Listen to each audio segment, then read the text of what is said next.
Hello, my Teaserking family. How is everybody today? I am fine for a Monday.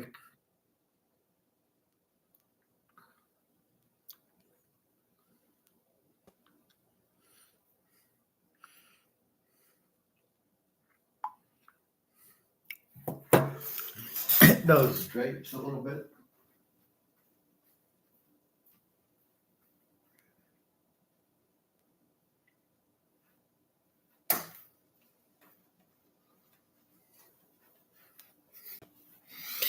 Okie doke. So, how's everybody today?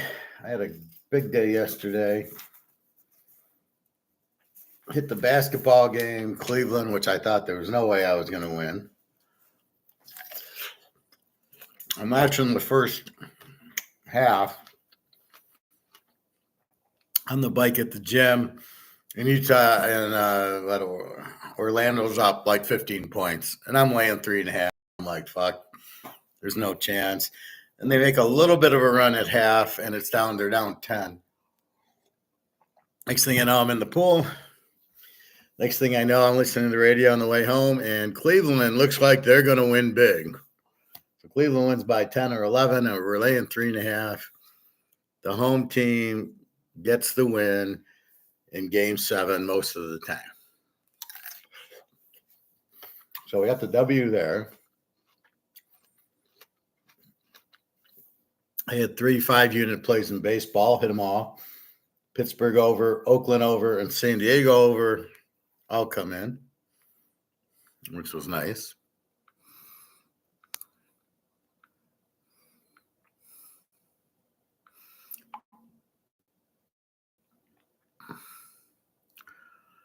And so I had a pretty good day. So let's run through baseball.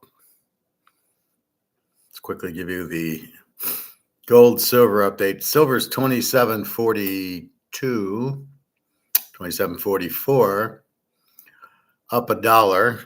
So you can see how rigged it is. And gold's back up to 23.25 on its way. Hopefully we can get to 24 soon. But it's funny how some of the days the chart just is all down. And you can't figure it out because this is what it is like 99 days out of 100.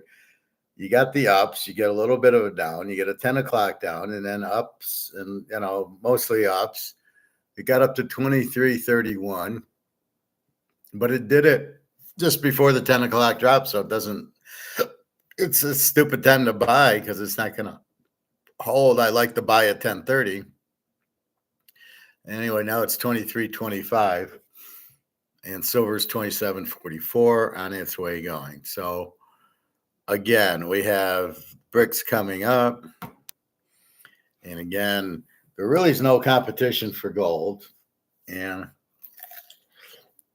as we know, gold's the hot blonde. You buy it because they can't print it.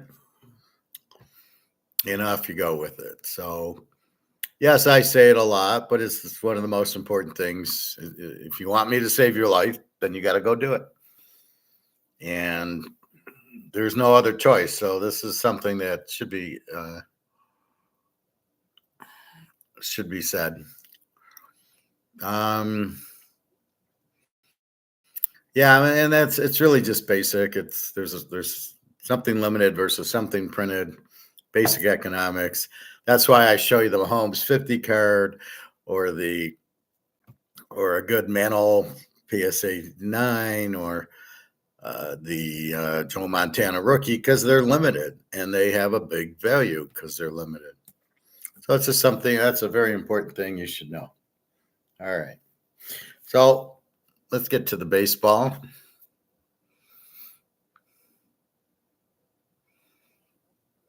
And I was just about going through the averages now. So I'm updating my sheet. Runs for versus runs against, and then I take batting average, and then I take earn run average. And again, we're looking for variables. Variables are the key to everything in life. Money, girls, poker, gambling, a lot of gambling. probably in a lot of women. And they're probably the most important thing. Which ones are meaningful and which ones aren't. And I hear a lot of people that have no idea.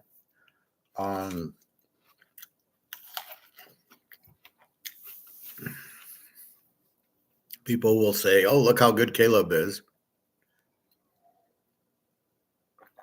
Look how good,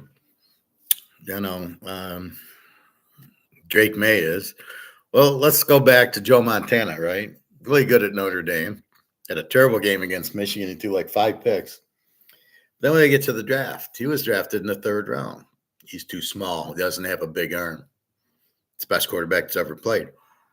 And yet, if you listen to those chuckleheads, you wouldn't have thought anything about it. Just the fact he had a cool name and he went to Notre Dame and they won a national title with the green jerseys. He was behind the green jerseys. I know people that quit betting because they bet Notre Dame. They bet USC that game because USC was number 1 in the country. And here's Notre Dame. They come out with green jerseys and the game's at Notre Dame and they're emotional and they wouldn't beat them by 20 points. Well, had you known it was Joe Montana, you would never bet against him. So this is where, because I've seen this my whole life. Okay, I know I watched the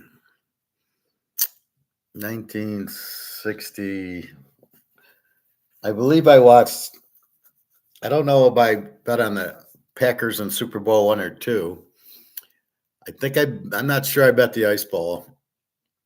I'm pretty sure I bet Kansas City, Minnesota in that Super Bowl. I know I bet Dallas, Miami in that Super Bowl.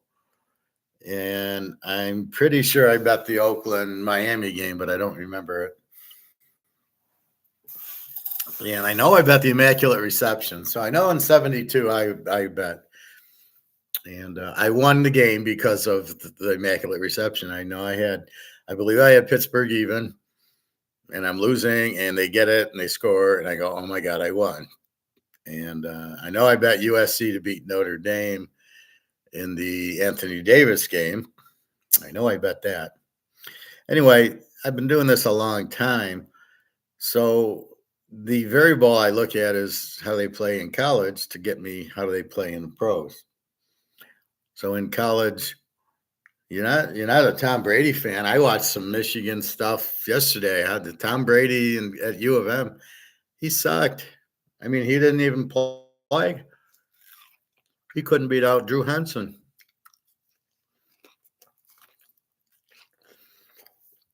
And again, the press made a big deal about Drew Henson.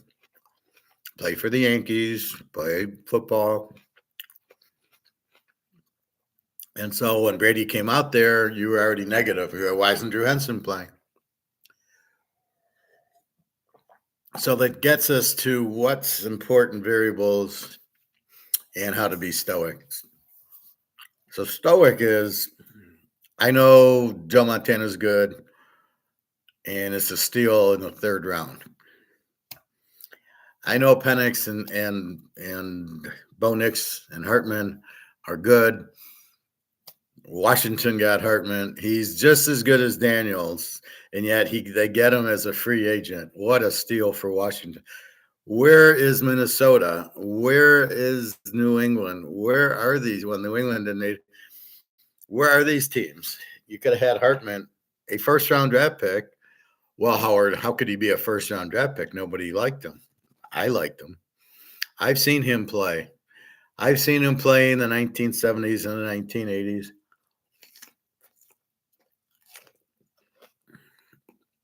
I'm going to tell you about Cullen Moore. I'm going to tell you about Kyle Trask, Will Greer.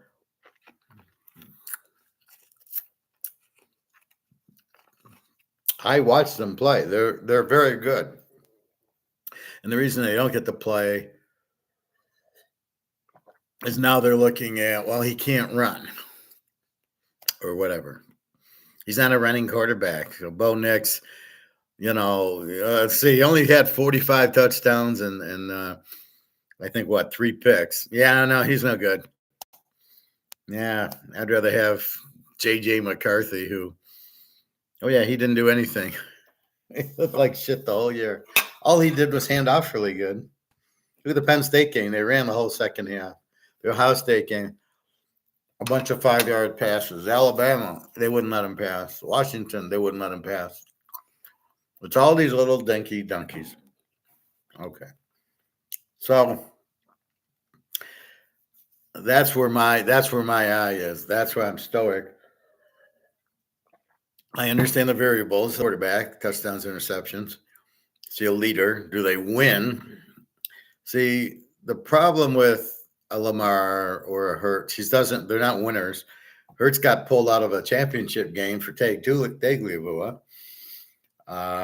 Hurts had to go to Oklahoma because he got trashed out of Alabama.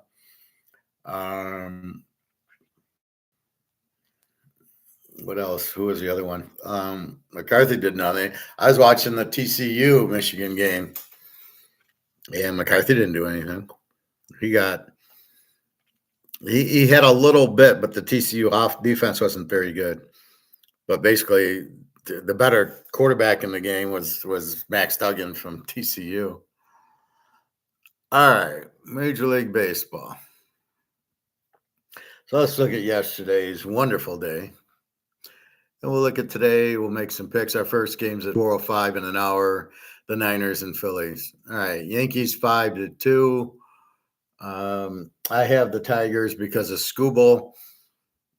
And this shows you against a good team, he doesn't show up. And Detroit doesn't hit. So it was worrying me.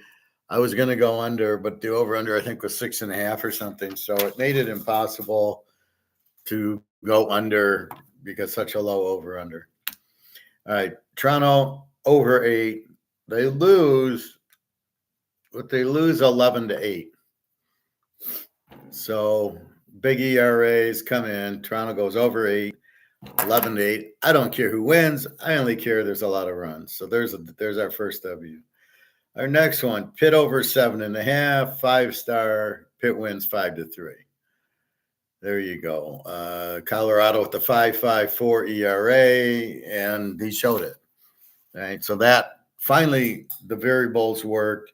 Two bad pitchers with high ERAs. Should expect a high-scoring game, and it was at 7.5. So there you go. There's our first 5-unit winner. Then we go to Cleveland over 8, and they win 4-1. And I believe we got fucked here by the pitching change, but I'm not sure. Let's see. I showed in my next 2 games the pitching was not the pitcher that they said here, because I look at the ERA and I know what I'm going.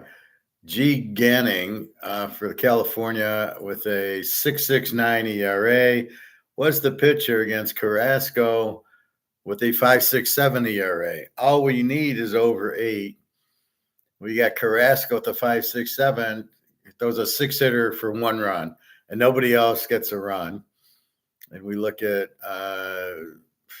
California, and the guy gives up 4 hits for 2 runs, and then Moore comes in with a 5.11 ERA, and he gives up 2 runs. So it's a 5. We needed 8. We didn't get there. But again, the expected outcome, you got a pitcher who goes 6 innings with a 6.69 ERA, you're expecting 4 or 5 runs, which you didn't get. But that was the right pitching. Texas and under. Okay, here, well, Tampa beats the Mets 7-6. I'm confused by it, but it would have happened. 2 high ERA pitchers. But I think one of the pitchers hadn't pitched before. It was like his first start, so we let it go. Texas KC. Here's a point where we got we didn't get fucked. We got Texas. Here's what happened in this game. So Texas starts Jay Gray with a 2.50 ERA, which is what we're expecting. And Lynch for Kansas City was 0-0 with an 0-0-0. Pitches 5 innings, 2 hits, and no runs. That's what we got. We didn't get screwed. Since the kid hadn't pitched, we're figuring he's going to give up runs. And he only pitched 5 innings. And the bullpen comes in 1.6, 1.7, 2.8 ERAs. So let's give KC strong bullpen. So I'm taking notes that if I'm looking over and under and there's Kansas City, like the Yankees, like some teams, they have this very strong very strong bullpen, like the Tigers. And because everything's switched where it's 5 innings. Now here, this guy on Texas, Jay Gray, actually pitches 7 innings. This game actually went overtime. It went 10 innings. And Lynch goes 5 innings, but he hadn't pitched before.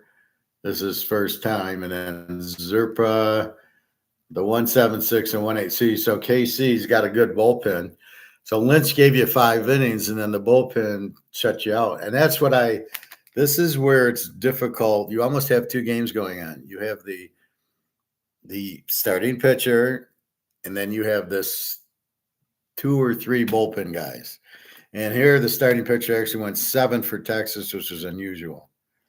So we have over 8.5. We only get 3-2 because Lynch, who's not pitched this year, throws a 2-hit shutout for 5 innings. Then the bullpen just kills you. They got nothing. And same with the Texas bullpen. But the problem is, so I start marking this down. Oh, Texas got a strong bullpen, Casey. Detroit has a strong bullpen. And then, but on another day, it's not the same bullpen. They have like 10 guys in the bullpen. So you're pitching your top 2 or 3 guys. And then the next day, you're pitching 2 or 3 other guys. It's a mess. This is so stupid. So the guy who hadn't pitched pitches pretty well. Okay, I got a loser there. I went over because I anticipated them to score or get to the bullpen, which I didn't think is this good. So that's what I'm trying to feel out here. So it's good to go over your games, your wins or your losses. Why did I pick it? Okay, it made sense. Did the expected outcome happen to why I picked it? Yeah. It wasn't. They changed pitchers on me. It wasn't the expected outcome. The guy with the 5 ERA throws a shutout, and here the guy with this never pitched before is doing it. So anyway, that's what we got. Boston and Minnesota. I have this game under 7.5. I got Minnesota with the weak bullpen after seeing all the runs scored by Boston. So let's go to the starters. So Chris Wall for Boston. A 1.74 ERA, goes a whopping 4 innings. 1, 2, 3. They got 5 guys in the bullpen. 1 inning, 0.2, 1.2, and 1. Like, this is a freaking joke. 0.6, but the bullpen's good. The worst guy was a 3.72, only pitched to 1 batter. So Boston, you would think, pitched well, but the problem was Minnesota. Joe Ryan, who's a good pitcher with the 3.54, gives up 3 runs. But then here's the problem. The 5.52 bullpen guy, Funderbunk, gives up 5 hits and 4 runs. And there goes the under, was the 4 runs. And then Joe Jackson gives up 2 hits and 2 runs with his 4.58. So now we see Minnesota with the weak bullpen, you would think. Maybe not.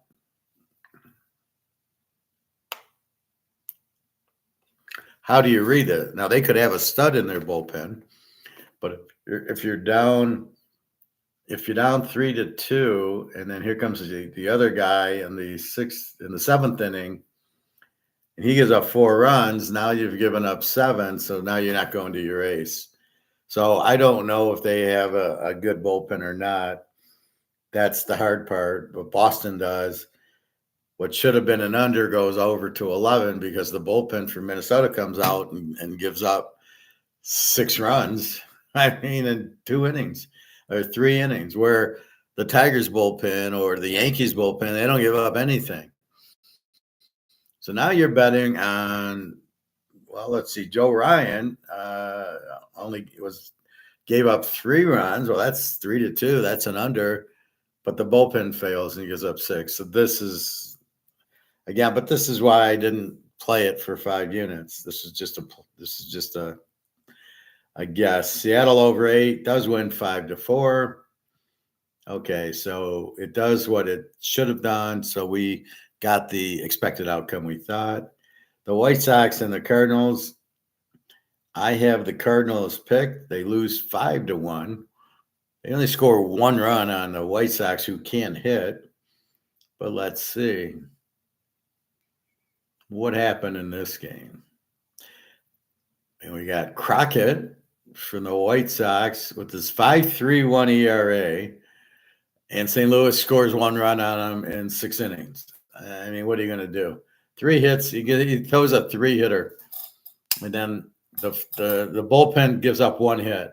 A 3, a 2.57, and a 4.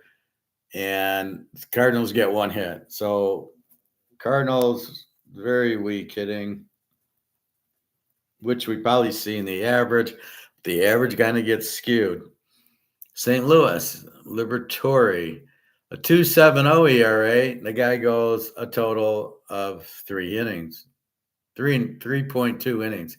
So what's the point of looking at the ERA for 9 innings and the guy pitches 3? Then the next guy pitches 2 innings with a 5 ERA, a 12 ERA gives up 3 runs, a 4.5 gives up another run. So you basically lost it because your guy with a 2.7 only pitches 3 innings. You didn't even get 6-7 innings out of him. Then they go to a guy with the 12 ERA, Gallegos, and he gives up 3 runs, and that kills you right now. You're down 4-1, and you're all over. Weak hitting, and I'm going to say weak bullpen. I keep wanting to spell bullpen PB instead of BP. So St. Louis, weak hitting team, but a weak bullpen, just a weak team. So we will see what they do. I mean, they get killed by the White Sox. You couldn't hit their pitcher, gives up 5 runs a game. Now the Cubbies went 5-0, and we got the Cubbies. Assad beat Peralta. Assad 3-0 with the 1.66. Made sense. Peralta 3-1 with the 3.49. We could have won the under, but we liked the Cubbies better. Oakland, our second 5 unit. We have over 7.5. Miami wins 12-3. Part of it was, you got to be kidding, 7.5 was too low here. So if you notice, the Pitt 7.5 and this one 7.5 were just too low for the pitchers given, and so that's why we took advantage of a bad line. In Oakland 7, and we don't care that they win or lose. It's a 12-3. I don't know that I liked Oakland in the game. I just liked the game high scoring because of the pitching, and I got a 12-3 game. So there you go. So that was a nice, easy win. Baltimore, Cincinnati. What the hell? I got Cincinnati, and Baltimore wins 11-1. And Lodolo does pitch, so that's what I thought. What happens in this game? The Baltimore D. Kramer starts 6 innings with the 3.57 ERA. Okay, then they got a 2.04 ERA, pitched 2 innings, and then last guy with the 4.73, pitched 2/3 of an inning, gives up 1 run, 1 earned run. So they give up 1 run in the game. Well, what happened to Cincinnati? Lodolo with a 2.79 goes 5 innings, gives up 4 runs. But then here's the bullpen, and this is why I mark weak bullpen for Cincinnati. Suter, 4.15, gives up 2 runs. Mole is a 0, gives up 0. And then here's Diaz, a 6.57, gives up 4 runs. And then who knows who Pagan, So the question is, why is Lodolo pitched 85 pitches? Why is he out after 5 innings? He's given up 4 runs. Okay, maybe that's why. But then you bring in Suter with the 4.15 ERA. You're only down 4-1 in the 5th. He comes in and gives up 2 runs. Now here's my curious question. Here's the guy with the 0.00 ERA, that's small, and he only pitches 1 inning, 5-7. He pitches the 8th, and I'm not sure why he didn't pitch the 7th and the 8th, right? And then because Baltimore scored 2 in the 7th. So why isn't Mole out there for the 7th and 8th? And then you got these bench warmers, these terrible 657, 593 pitchers giving up 5 runs, right? All came in the 9th. So basically, we're looking at Cincinnati, but Lodolo only goes 5 innings. This is the problem. All right. Now we've got the Dodgers in Atlanta. We had the Dodgers over 8.5, and they only score 6. It's 5-1. What happened? And Atlanta didn't score. They got 1 run. So let's take a look. So Atlanta freed. That's who we thought with the 4.23 ERA, which is why we went over, because we thought the Dodgers would score against a 4.23 ERA, which they did. The problem was Atlanta, who's probably the best hitting team, gets a 3.06 ERA guy, and they get 5 hits and 1 run in 6 2/3 inning. They hit him 5. They only get 1 run off of him. Then just Kelly comes in to finish the 6th with the 4.73. And then I got a 0 and a 5.85 for the 8th and 9th. And they don't hit him. So after the 5th, it was no hits, no runs against the bullpen. So what do you do with Atlanta there? And the bullpen it was a 4.73 and a 5.85. Again, fucking with your expected outcome. You really don't know what you got. And again, they're averages, earn run average, batting average. It's an average. So you must take that. So the problem with baseball versus football, see, football is an average. They give up 20 points a game. But is it an average but that's what they give up is 20, KC gives up 18 points a game. Is that an average? Yes, kind of. But you're pretty sure they got a good defense. It tells you they have a good defense. But batting average, you can see if Verlander's a good pitcher. Or my man Dylan Cease now. And some of these guys who are really starting to go. And that's why we look at pitchers, because they're like a defense in football. We're trying to read them. With the low ERA means they're really hard to score off of. But the problem is when the guy's got a 3.06 ERA and he gives up 1 run in 5 innings. A 3.06 is for 9 innings. So in 5 innings, they should be giving up a lot more runs. Anyway, so that's where we're at with it. Understanding the earn run average is an average, and I suppose if you really wanted to do this, you would get more. You would see, okay, these guys pitch. So here's my relievers. These guys pitch with these ERAs, leaving this open for these guys in the bullpen. These are the studs. But the problem with that is you don't know how the game's going to go. Right? So even though you got a good pitcher, if he gives up 3 runs, they don't go to the aces in the bullpen. They go to the dogs in the bullpen. Question is, why are there dogs in the bullpen? And why are there dogs? And as we said, there's not enough pitchers. You get 32 teams. They all want 10, 12, 13 pitchers on their roster that don't exist. Even 10. 10 would be 320 pitchers. Believe me, there's not 50 pitchers that are major league pitchers. And that is the problem. So you can do that. So I can look here and go, well, okay, for the Dodgers, you know what? Gosh darn it, Grove and Treeland 1-0. He's got an 0.00 ERA, but Grove has a 5.85 ERA. See, he ain't pitching tonight. Why isn't Grove pitching? But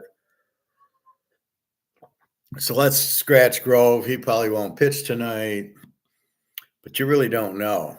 And again, these are one innings, not a lot of pitches. Can they go again? That's you got to know the manager. So again, we expected more runs from LA. It was 8.5. We get 6, but in total. Now this brings us to our third 5-unit play. San Diego over 9. And there we go. Arizona wins 11-4. Now, we weren't saying San Diego was going to win. We were saying both pitchers suck. And that's the we had Ryan Nelson with the 5.23 and Matt Waldron with the 5.82. And over-under was 9. Perfect. We get the 15 runs that we're expecting because of 2 bad pitchers. Both teams hit very well. There you go. We got the expected outcome. And that's why I make them 5 units.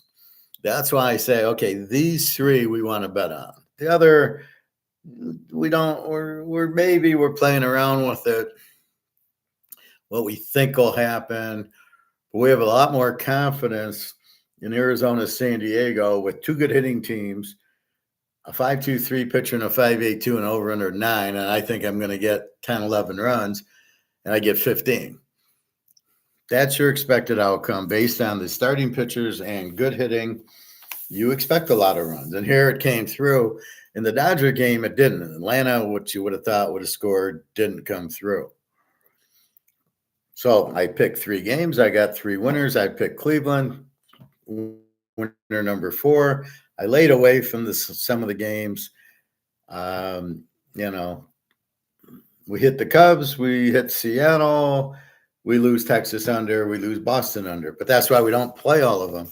You got to look at the board and play specific ones. In our last game, Philly and Frisco. Philly's been hot, but I took Frisco over 8.5. Oh, I won it. Okay. Frisco over 8.5. It was 9. And you had T1 Walker with a 6.39 and Logan Webb with a 3.50. And so over made sense. Again, it wasn't a 5-unit. Philly seems to hit pretty good.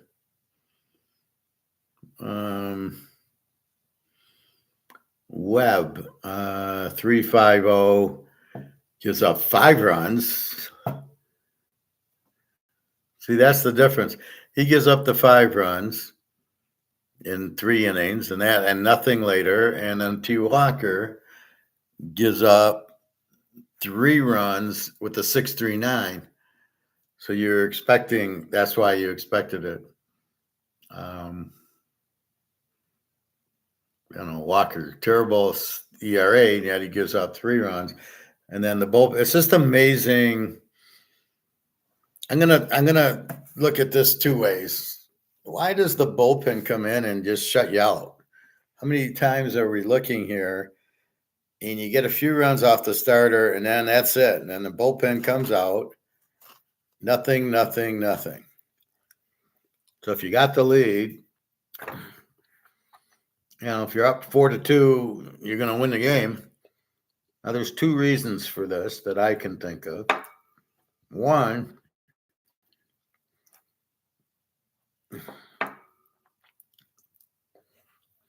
the first reason is the bullpen's only going 1 inning. All you got to do is just pitch these 3 batters. I used to pitch. I think I pitched in Pony when I was 13, 14.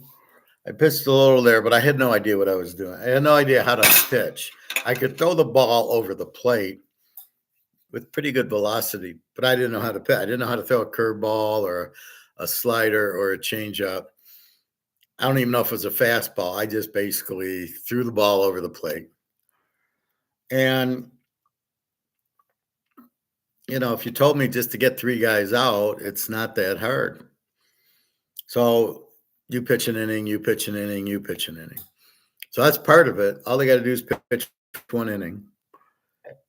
The second part of it is there's not enough good hitters in the game.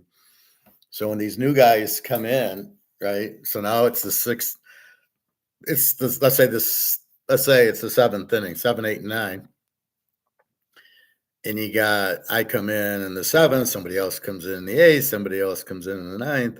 Well, it's not that. It's you're not facing. There's not enough good hitters that you're facing, because we see when I look at the box score, I see most teams have 4 hitters over 250, maybe a 300 hitter, and I see about 4 or 5 guys under 200.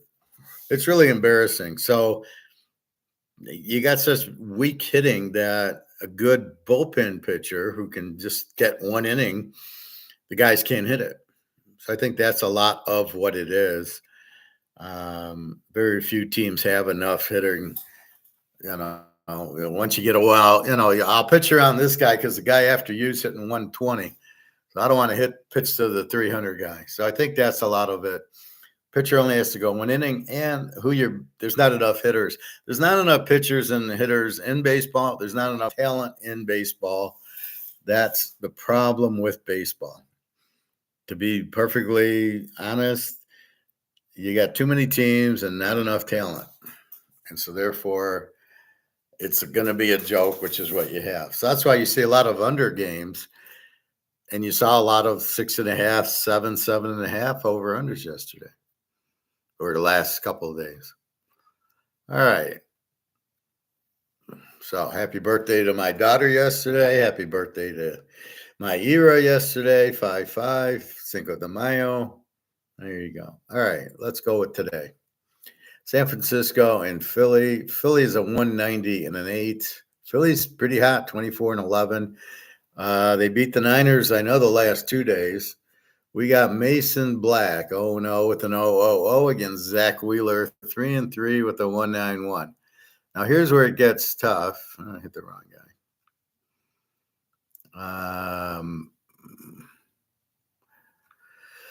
Okay, can we actually hit the right thing? All right, Mason Black doesn't even have a pitcher. What the Lehigh? How do you draft a guy to Lehigh? Hasn't pitched first game. Now, what do we do with them? We saw in Kansas City yesterday, the guy who hadn't pitched pretty good. Lynch, first start, and they didn't get over 8.5 against Texas. Okay. So what do we do with Mason Black? Zach Wheeler's 3-3 with a 191. So we know the Niners aren't scoring. Philly scored a little bit. And then here's where you really need the charts is, well, who did Frisco go to the bullpen with? Which I don't have. And who does Philly have left? Like the Yankees have that guy who hasn't given up a run yet. So if he's available, the Yankees are, if the Yankees get the lead, you ain't scoring boom. So this makes it difficult. You have a total unknown. Now, Philly's a 250 favorite and a 7.5. Zach Wheeler with a 191. I think you got to go Philly, and I think you got to go Philly mostly because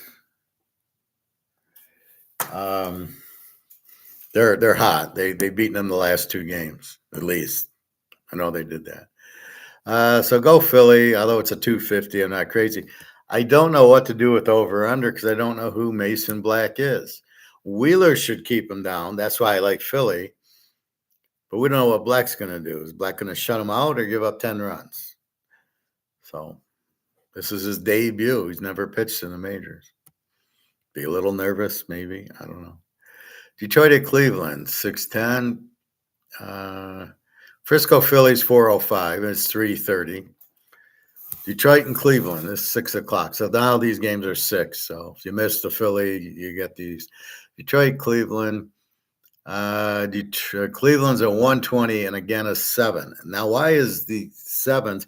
Because the Tigers can't hit college pitching or high school pitching, probably.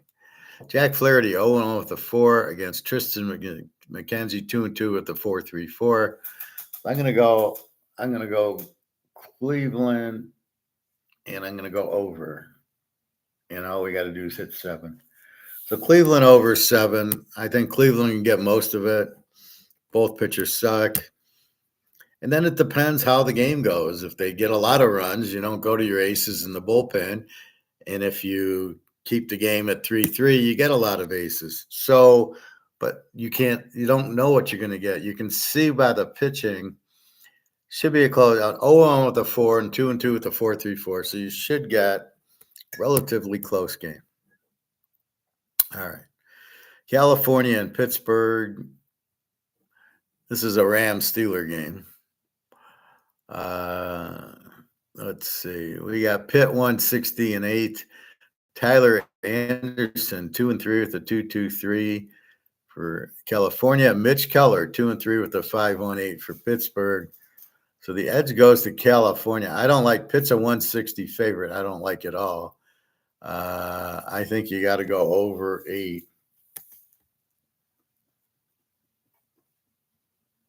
Now we're still going through our new stats. We've put in the team. We got to put in the ERA in the bullpen, which I was doing. Then I went to the pool, and now we're doing this. What are we looking at? Cal and Pitt. Cal 501 with a 237, and Pitt 370 with a 236. So Pitt's more of an under, just like the Steelers, and the Rams are more of an over, just like the Rams. So, yeah, over 8. Going to be close. Pitt doesn't hit enough, and a pretty good bullpen. So maybe I like Pitt, but I can't bet Pitt with the 5.18. And here's where the diverse variables hit me. I got a starting pitcher gives up 5.8, but then I got a good bullpen, and they don't hit. So I got it over with an under. It's really a tough one. All right. White Sox in Tampa. White Sox 8-26, but they won yesterday. Tampa 17-18. Tampa 185 and 8. Mitch Soroka 0-3 with a 6.48 against Tyler Alexander. Here we go over T-Bay over 8. This will be our 5 unit. Now, everybody should hit against these two guys. The question is, how long do they play? So let's take a look at it. The White Sox, 5.10 ERA, 2.07 batting. So they suck. In Tampa, 4.56 with 2.4. So Tampa should be able to hit. I would say Tampa should win the game, but I like the over. Chicago's been hitting lately. And this is the problem. I'm looking every Sunday, I go into the batting average and the ERA. So let's see what changes. And this will be the telltale. After another couple of weeks, it shouldn't move because there's so many at-bats. The stats can't lie. I mean, the stats are going to be the stats. So if they're hitting 250, they're probably not going to, they maybe move 1 or 2 points up or down. That's it. You're not going to get 10-point moves. You shouldn't because there's so many at-bats. Now you start getting the flavor of the real team. The ERAs, I've got to find the bullpen ERAs instead of going with the team ERA because that's the starter in there. And you got a couple of bad starters. That's going to skew you from what the bullpen is. There used to be on Yahoo over 7 innings, right? The first 7, and then 7th, 8th, and 9th. Here's the ERA, but it's blank right now. I'll see if they added it. Milwaukee KC looks like a good game. 20-13 against 20-15. KC's a minus 140, 8.5. Bryce Wilson 2-0 with a 3 against Cole Reagan. 2-0 with a 3.44. I'm looking.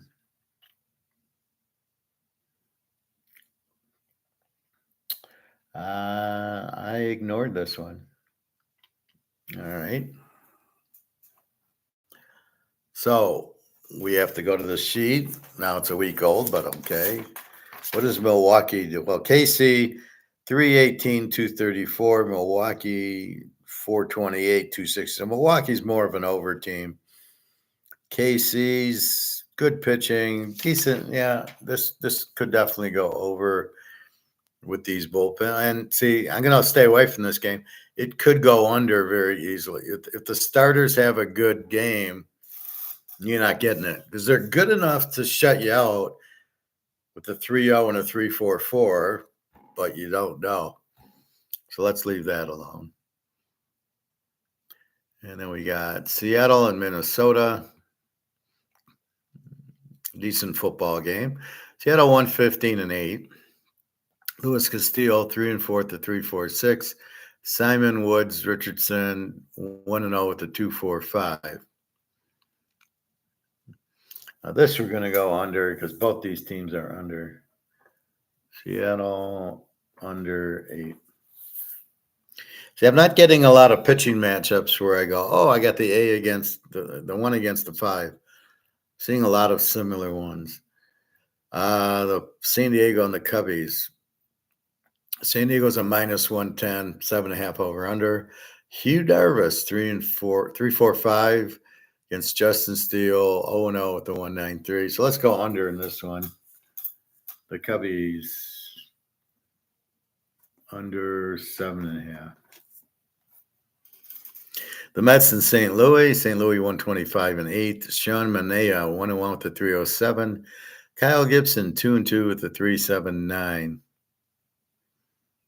The Cardinals just suck. So let's take the Mets. Take Bobby Bowe here. All right. Texas and Oakland should be high scoring. Haney, 0-4 with the 510. Alex Wood, 1-2 with the 6-3. Over under 7.5. Here's our second 5 unit. We're going to go Oakland over and a 7.5. And again, I don't understand it. It's a 5.10 ERA against a 6.32. I love when they make the over 7.5 on when these two type of pitchers are going. You know you're going to get a lot of runs. It's hard, like the Cardinals match. You got a 307 and a 379. Which way is the game going? But here you can see it's going to be high scoring, a 5.10 and a 6.32. So over for 5 units. Oakland. The last one is Miami against the Dodgers. Tagliavua against Stafford. Dodgers again, of course, are -350. Holy shit. Roddery Munoz, 1-0 with a 2.45 against Walker Buehler, Ferris Bueller's father, who looks like hasn't pitched yet. So this should be an under. Let's go Miami under 8.5. This should go under because Miami can't hit. Bueller, I don't know. And then Munoz, 1-0 with the 2.45. So let's go through the games. We're taking Philadelphia. Cleveland over 7, Pitt over 8, Tampa Bay over 8, Seattle under 8, the Cubbies under 7.5. The New York Mets, Oakland over 7.5, and Miami under 8.5. And the two plays are Tampa over 8, Oakland over 7.5. And so far for these plays, we are using, we're strictly going with the starting pitchers' ERAs. And we're hoping they're good. We're hoping we get 7 innings out of them. All right.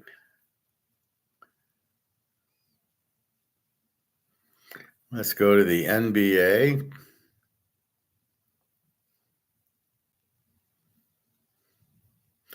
Indiana against the Knicks. The Knicks are 5.5. The Zuri's tied at 0. Hasn't started yet. Have no idea. Minnesota won in Denver. So just because they're the home team doesn't mean shit. I don't know how good Indy is because the team they played, I believe, had injury problems. Milwaukee. So you can't really tell. The Knicks should be better, but we don't know. They beat Philly.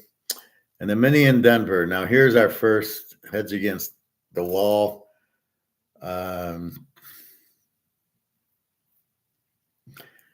We've got Minnesota won game one on the road, and now Denver will make adjustments at home. We'll take Denver lane 6.5 in a must-win game.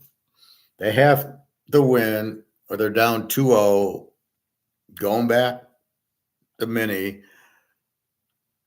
and then they lose 4-0. So they must win this game. This is like my favorite NBA game. Is this one, the Minnesota Denver, where the 2 seed has to win at home. They will be focused. They will play a great game. Will they win it is a question, and will they cover is a question. But psychologically, Minnesota, all they wanted was a split, and then they'll worry about winning at home. And so they've got the first game. So theoretically, they've got their split. They have no interest in this game. Denver, on the other hand, must win this game because if they go down 2-0, it's just about over. So look for Denver to give the best effort, far better than Mini, because Mini doesn't need it. Mini, if they 1-1, they're happy because that's all they wanted was to go 1-1. So loving Denver here. That's it. So we've got those two. So take Denver. Let's go through the picks. Take Denver, Oakland over 7.5, and Tampa Bay over 8. Go Denver, beat the Navy. All right. So this is going to bring up two things that I talk about. Listening to the Detroit Clowns on the radio, and they're looking at the Pistons and they're going, are they trying to win, or is it just for business is what I'll call it. And this is where I'm saying it's just a business. They don't need to win. The owner's a billionaire. Does he care about winning? No, because he didn't hire the right people. He doesn't care. Does he run his billion-dollar business, whatever that is? Probably mafia kickbacks. Does he hire good people there? Does he need to? Does he know how to hire? He's not a basketball guy. So that's where the point is. Did he buy the team because he knows it's worth a lot and you can make money? Sort of like me buying Mahomes card. I paid $50. It's worth $1,000. Did I buy it to make money, or did I buy it because I wanted Mahomes? Well, a little bit of both. So does the owners of a sports franchise buy the franchise to make money or because they want to win? And I think in the early days, they wanted to win. That's why they fire the coaches so much. Now I think they just, like the Lions, I think they just want to sign the cheapest player possible and make money. Because you don't make money, you pretty much sell out all your games anyway, and you make the commission in the parking. But that's not where you make the money, it's on TV. So if I'm going to make $100 million on TV revenue, or maybe let's say $1 billion, because you're splitting everybody's CBS, Fox, the Euro and the London and the Germany and now Brazil. So you're splitting all that among the 32 teams. So you're saying I don't give a fuck about my players. Do you really want to win? No. I don't think they care about winning.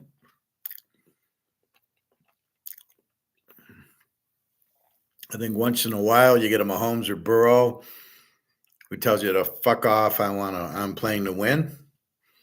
I think more often it's like the Lions where they don't care. Well, we'll have Jared Goff and we'll try to make him look like a good player. And Our running back stink, and our receiver, we got a guy from the fourth round who happened to be okay, this St. Thomas guy. Our defense sucks, but we're not going to get a new defensive coordinator. That would be too expensive. We hired the cheapest coach we could get in Campbell because he's never coached before, par for the course.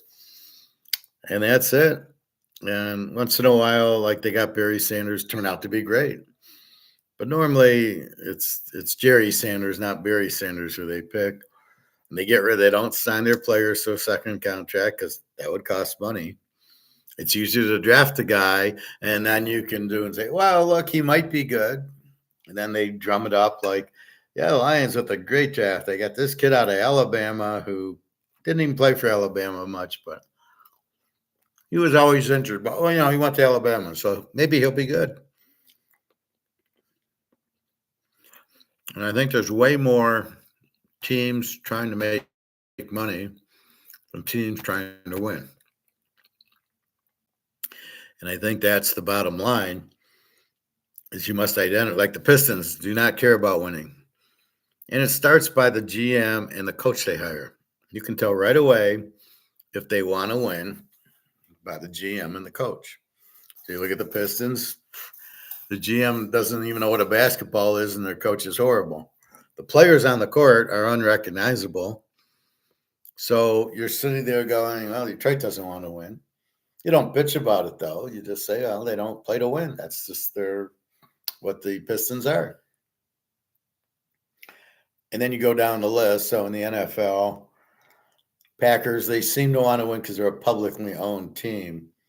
The Bears don't want to win. Minnesota doesn't want to win. The Lions don't want to win. And then you stumble on the Frisco, kind of wants to win. They sign, McCaffrey. They sneak Purdy, he's good. But they weren't trying to get a good quarterback. They just got somebody. Everybody else got injured. They threw him in. He happened to be good, but that wasn't their point. Seattle's not trying to win. You can tell by the way they draft. Philly, Washington, Carolina. They're not playing to win. Carolina takes what people want at quarterback, Steve Young. They're not trying to win with him, but they're taking him because it seems like they want to win, but they're just in it for the money. And that's where, how do you draw the line for sports? Everybody wants to make money. That's the idea of owning a business. So do you really want to win a Super Bowl? And I think it's the guys that are so rich, Eddie DiBartolo and Jerry Jones and the New York guys with the Giants, they wanted to win. Kraft, he's kind of a cheat. But he did sign Brady, but he signed him cheap. He never paid him his real price. Anybody that wanted a lot of money, New England let go. Richard Seymour and guys like that. Randy Moss. And they won with nobodies, but they won because of Brady, not because of Belichick. And so you just go down and you can see that most of these teams are just in it to make money. Now, we understand that when we bet. I got to get some more water.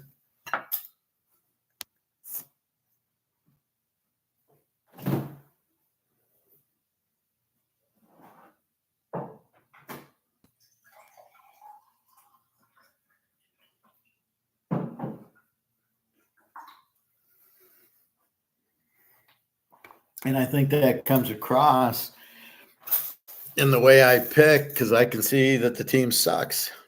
And if the team sucks, it's because the owner doesn't want to win.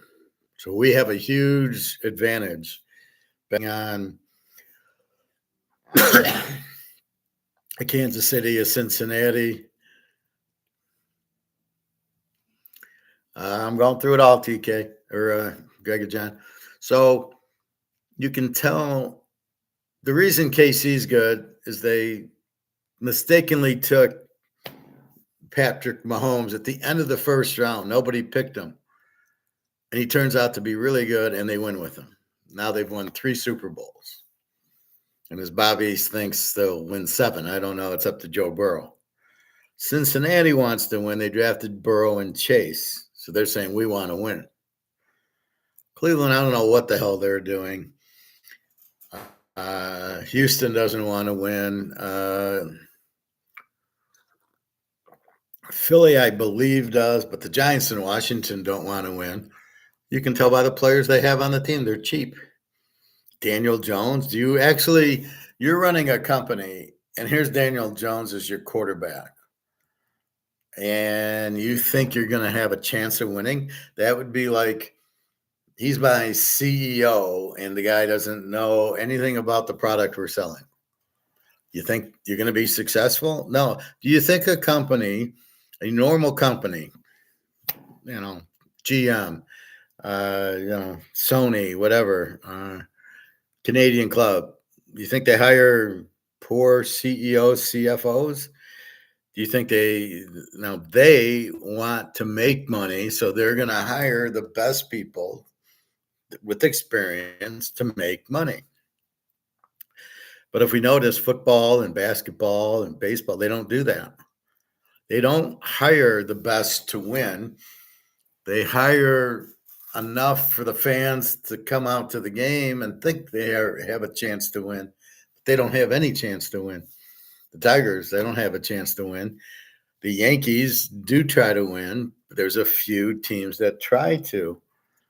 But do you think the White Sox are trying to win? Do you think, half these teams are trying to win? No. But they look like they are. They're in it for the money. So that's where the dichotomy is. Are you playing to win? Are you playing for the money? And that's another variable we add. And it's easier in football to see that. Maybe basketball, bet against the Pistons type of thing. I think Boston and LA try to win because that's in their DNA in basketball. I don't think Minnesota tries to win. Denver, it looks like, are trying. Dallas, maybe. So that's why that guy on Minnesota, I'm like, what are you doing? You're the best player, but you're not. You're on a team that doesn't care about winning, fella.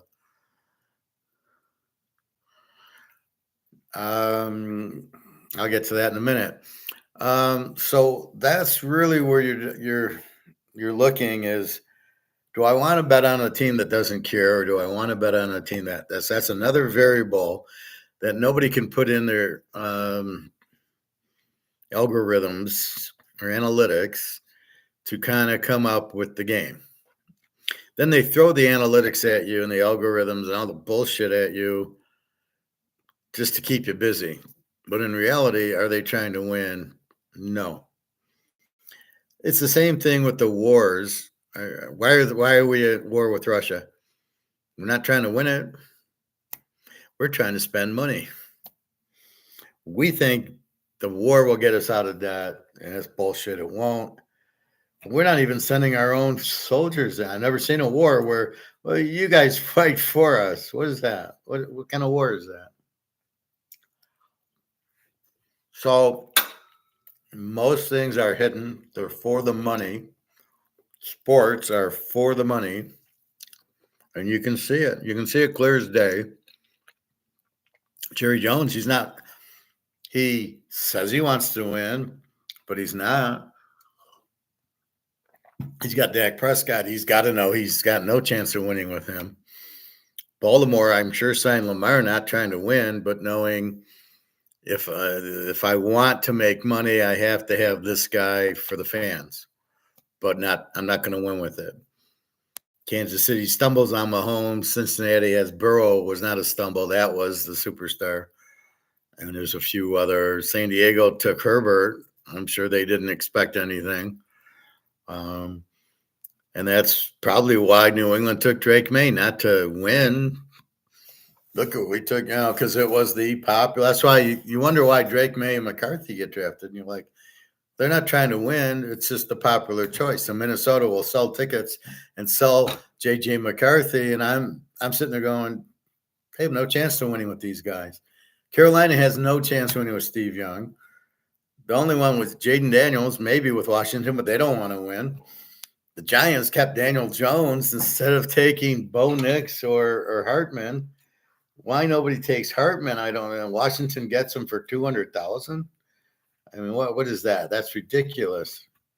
I don't know what you're watching that you don't think Hartman's any good. I watched some Notre Dame stuff yesterday, and guy looked fine. I'm like, why is this guy not drafted?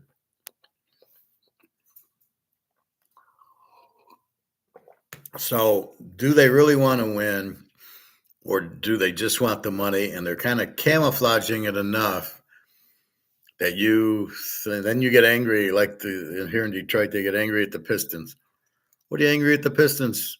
They don't want to win. They're here for business. This guy is a billionaire, and he could care less about winning. He wants to make money, and apparently the TV deals and everything else, he makes $500 million. So why should I get any good players? Because I don't need you coming out to the stadium, and I don't really give a fuck about it. I am here to make money, just like BP or Texaco or GM. They're there to make money. That's it. Is he making money? Yeah. And that's the problem with it. Because of the TV deals, they split it. So there's no incentive of half the teams to even win. They just give me my incentive is to sign the cheapest player possible and get the TV money. The money's here. The players are here. I make money. That's all I care about. That's why I bought the team. And you can't blame them. I bought the Mahomes card to make money. That's it. Now it's a little different because it's more financial, but that's what you're looking at. So keep that in the back of your mind. These guys are playing. Some are playing to win, and some are playing for the money. And Vince Lombardi played to win, and that was the beauty of him. Bill Walsh played to win, and Brown, the Cleveland Brown coach, Paul Brown, he played to win. Woody Hayes played to win. So the good coaches play to win, but some of the teams are not playing to win. They're like the Pistons are not playing to win. So keep that in mind. Greg and John, did I fix my license plate? Well, I taped it. I put tape over it. Raiders got a new wide receiver now. Everything is about the money. So basically, that then comes into gambling. Do we gamble for the money, or do we gamble for the juice? In other words, so I've been watching and noticing different things. So when I watch The Gambler, I listen to him and he says, I love winning, but it doesn't last. He was on the biggest winning streak in the world and he walked away from it. And you're like, Jesus Christ. No wonder you don't win at gambling. When you're on a win streak is what you're waiting for. That's how you need to gamble. If I'm playing blackjack or roulette or craps or poker, I'm on a win streak. I keep going. Poker's a little harder because if you get aces and you win and then you get 2-9, you can't play the hand. Where I know I'm going to play craps because they're going to roll the dice, or blackjack, I'm going to get cards. But if I get on a streak, that's what I'm waiting for. But even in Vegas now, they're just playing to win. They don't care. See, before it was get you in the casino. And when you're in the casino, we're not going to charge you for food. And the hotel is going to be cheap because we're competing with all these other hotels. We just want you in the casino gambling. So if it means $2 steaks and shrimp, and it means $35 for the room to get you here, that's what we're going to charge you. And we're going to make $10,000 out of you gambling. Now it's become, we're going to charge you for the food. We're going to charge you for the hotel. And we're going to make gambling so expensive that you won't gamble. And they're all fucked up. They don't know what they're doing. These corporate guys, the same as the football guys. They don't understand. That's the winning formula, is to get me into the casino. Now, when I go there, the restaurants are closed or they're very expensive, or at the buffet, there's a line for a half hour. I'll just walk to CVS and get a tuna sandwich and a salad and some fruit. Or maybe a yogurt. I'll get this stuff. I don't need the expense. I'm not here for the $100 gourmet meal. I can get that in Romania. I was with Carmen and she took me to some nice restaurants, and we both got like steaks and pudding, and she got a drink. And at the end of the day, it was 160 RON, which was $40. There it makes sense. See, you're always looking for value. That's the point of it. So Vegas is all wrong. They don't know what they're doing. But so the key is, are you gambling to win or for that thrill of victory? As James Conn say, I love winning, right? I love to win. So that's why when he gets down 45,000, he gets the money from his mother, but he doesn't pay the guy. He then bets 3 basketball games for 15,000 because he wants to get that money back. His concepts on how to gamble are way off. So in other words, he bets the 45 to win it. So now he's up 45 because all he got from his mother was the money to pay off the first 45 he lost, which if he had any type of money management would never have lost, because he would have sat there and said, well, how much am I'm only going to play $1,000 because I don't have money. He doesn't make what he did was his mom was a doctor and his uncle was some furniture guy. So he didn't make money to gamble, but he used the parent. The mom gave him 45,000 to cover the game, and he didn't pay it. He bets it on 3 basketball games, and then he goes to Vegas with it. So let's say he lost 45 grand in Vegas, and then he loses the 45 grand. He's been down 45 grand again. So, there's no money management. You must figure out how much can I afford to lose.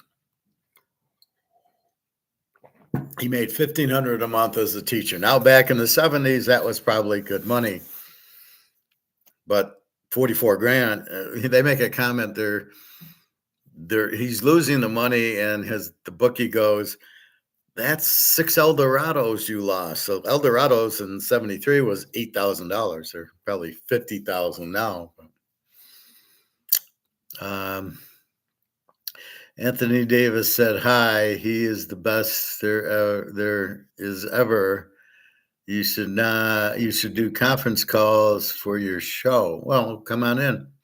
I do it live, and you can certainly email me. So the thought is doing the show live, and then go to teaserking.com, my website, and you get my email, and then just email me. Nick does that all the time.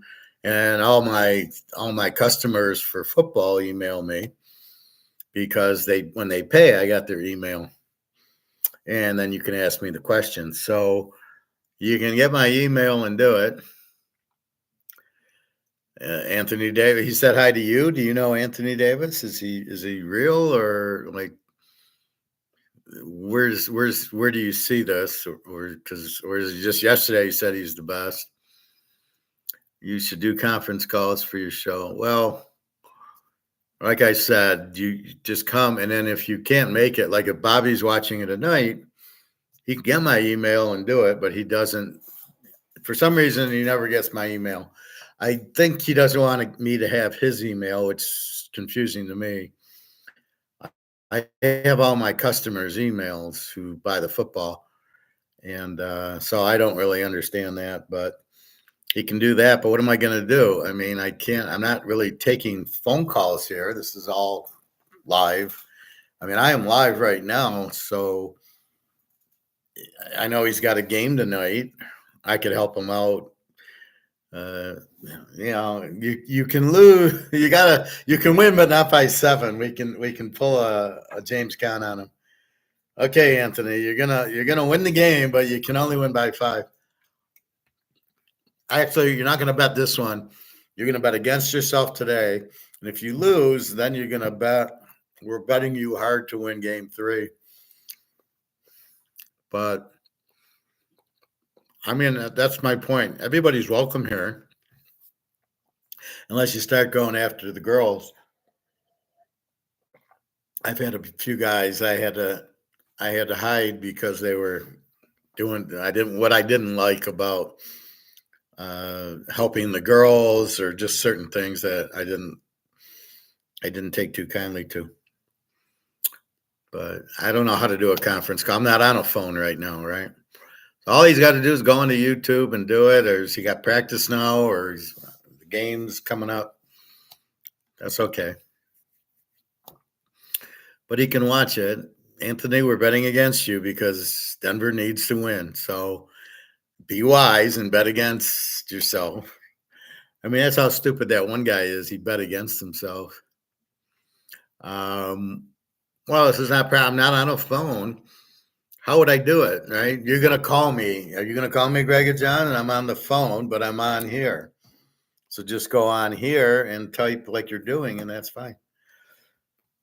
Anyway, so James Conn sits there and he says he's betting for the juice, for the excitement.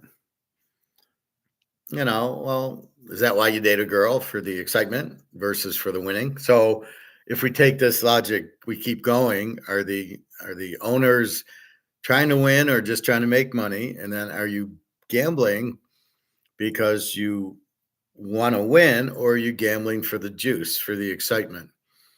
I got to bet. A lot of people bet because just to have a bet because they're bored and it gives them something to do. But that's, if you can afford it, fine. If you can't, you shouldn't be doing that. You should be trying to win with it, right? Now, when I buy gold and silver, it's a super incredible charge. I want to call him here. I got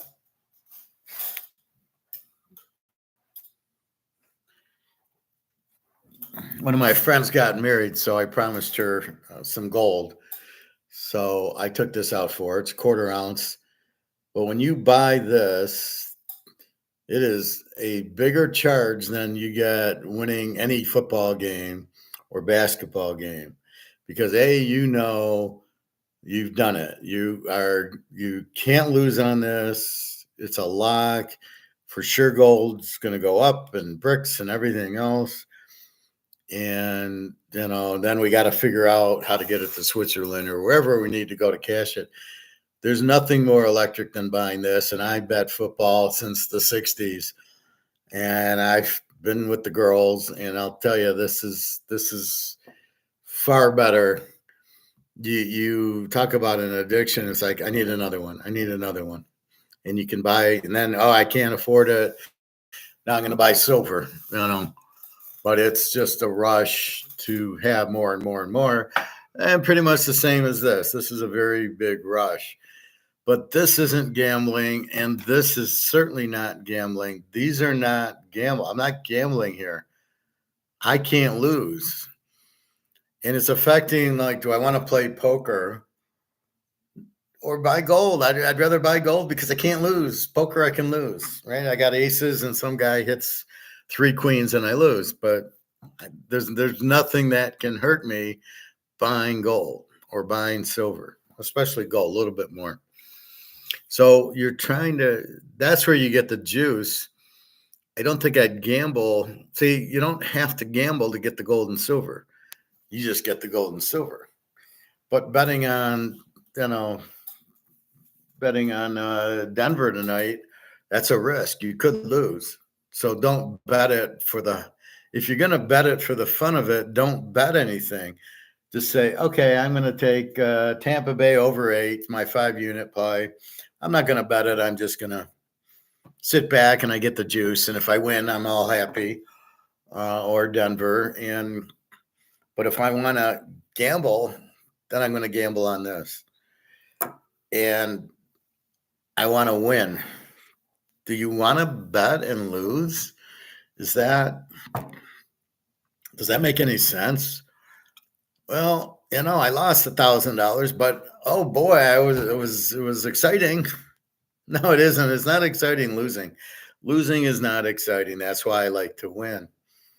That's why I analyze so hard that's why in the beginning we went through the baseball games and I said, why did I lose this game?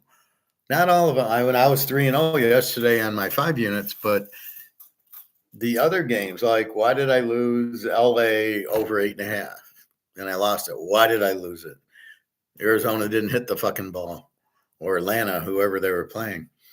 And so you try to understand it, which then helps you understand variables better, which helps you win better. So it all, like football, I always could win at it, but I cleaned it up and I got better and better at it. I could just feel the games. Football, there's something with it. That's why I don't do baseball. It's harder to feel. It's harder to get the variable because it's average. But football, ever since I was 10 years old, I could pick it. I would just know the team and I would keep an open mind. And that leads me to keeping an open mind for the variables. So you're going to analyze football. Well, let's say you got here comes Caleb. Now I'm asking you to keep an open mind. Is he good or does he suck? Now I think he sucks, but I'm going to keep an open mind. I am totally willing that he will do good, but my questions are what happened against Notre Dame, Oregon, UCLA when he doesn't show up? He throws a lot of interceptions. You can't read a blitz. So I got to be careful. But from what I'm reading, Bo Nix and Penix are the guys, and not McCarthy, Drake May, and Caleb. Those are not your guys. So, but you got to keep an open mind. But you can't listen to the chucklehead saying Caleb's this and Caleb's that. You have to listen. You have to come up with your own variables and make your own decision, or use mine and yours. Well, let's see. Professor said this. I agree or disagree with them. If you agree and we both agree, then look at Caleb accordingly. But Steve Young last year, he sucks. And that's pretty obvious he sucks. So even if I said he was good, you can see he sucks. That's it. He's out there. He sucks. He wasn't that good at Alabama anyway, but you could see he sucks. So the point is to keep an open mind. So that's part of being stoic in sports is you look at it, you keep an open mind, you listen to the bubbleheads. And the same thing we do with gold. We listen to the bubbleheads, the Peter Schiffs and those guys. And I can't listen to Peter Schiff. He's too obnoxious. But, Alligator and Egon and Mark McGuire and some of the other guys, Andy Scheckman. And we listen to them, and that doesn't make sense. But we already know the answer. When they say it, I turn it off or I go, yes. Anytime somebody tells me about the consumer price index is inflation, because I know what inflation is, I just don't listen to them. I go, no, they don't know what they're talking about. So why listen? So that's what you're looking for. You're trying to be open-minded and stoic until you've got the facts, and then you're closed. Then you close it. No, you can't say Mahomes is bad. You can't say Joe Burrow is bad. I know they're the best. So it's a very simple. I've closed the door, like with Bobby, Mahomes, Burrow. We know that's it, right? With Drake May, we don't know. We don't think he's any good, but let's see it. And we'll prove ourselves right because of the variables we're looking at. This guy ain't going to do it. And we think Bo Nix is and Penix is. So that's what we're looking at, is to be open-minded. The same thing, you see a pretty girl and you got to be open-minded. Is she nice and friendly that I will like? She's attractive, but what's her personality? And that's really what you're looking at. Is her personality one? Does it match? So I'm deciding that now with Jenna and Daria. They're both pretty girls. Jenna, I've been with 5 or 6 vacations. Every morning I get a text from her.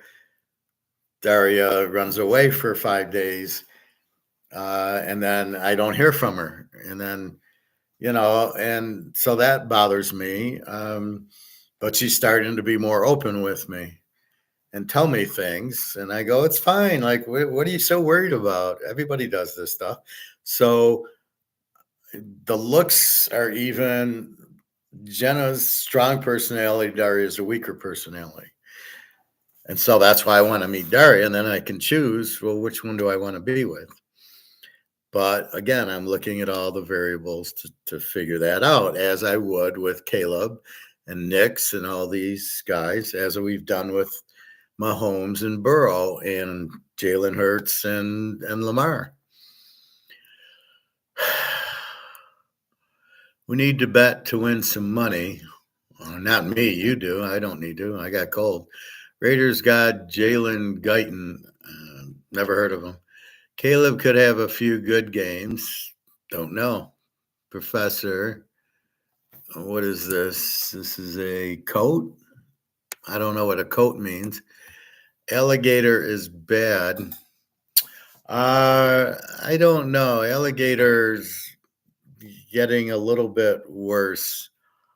I keep saying it's not it's not gold going up, it's the dollar going down. And he's wrong. It is gold going up. But I get his concept. So then I was listening.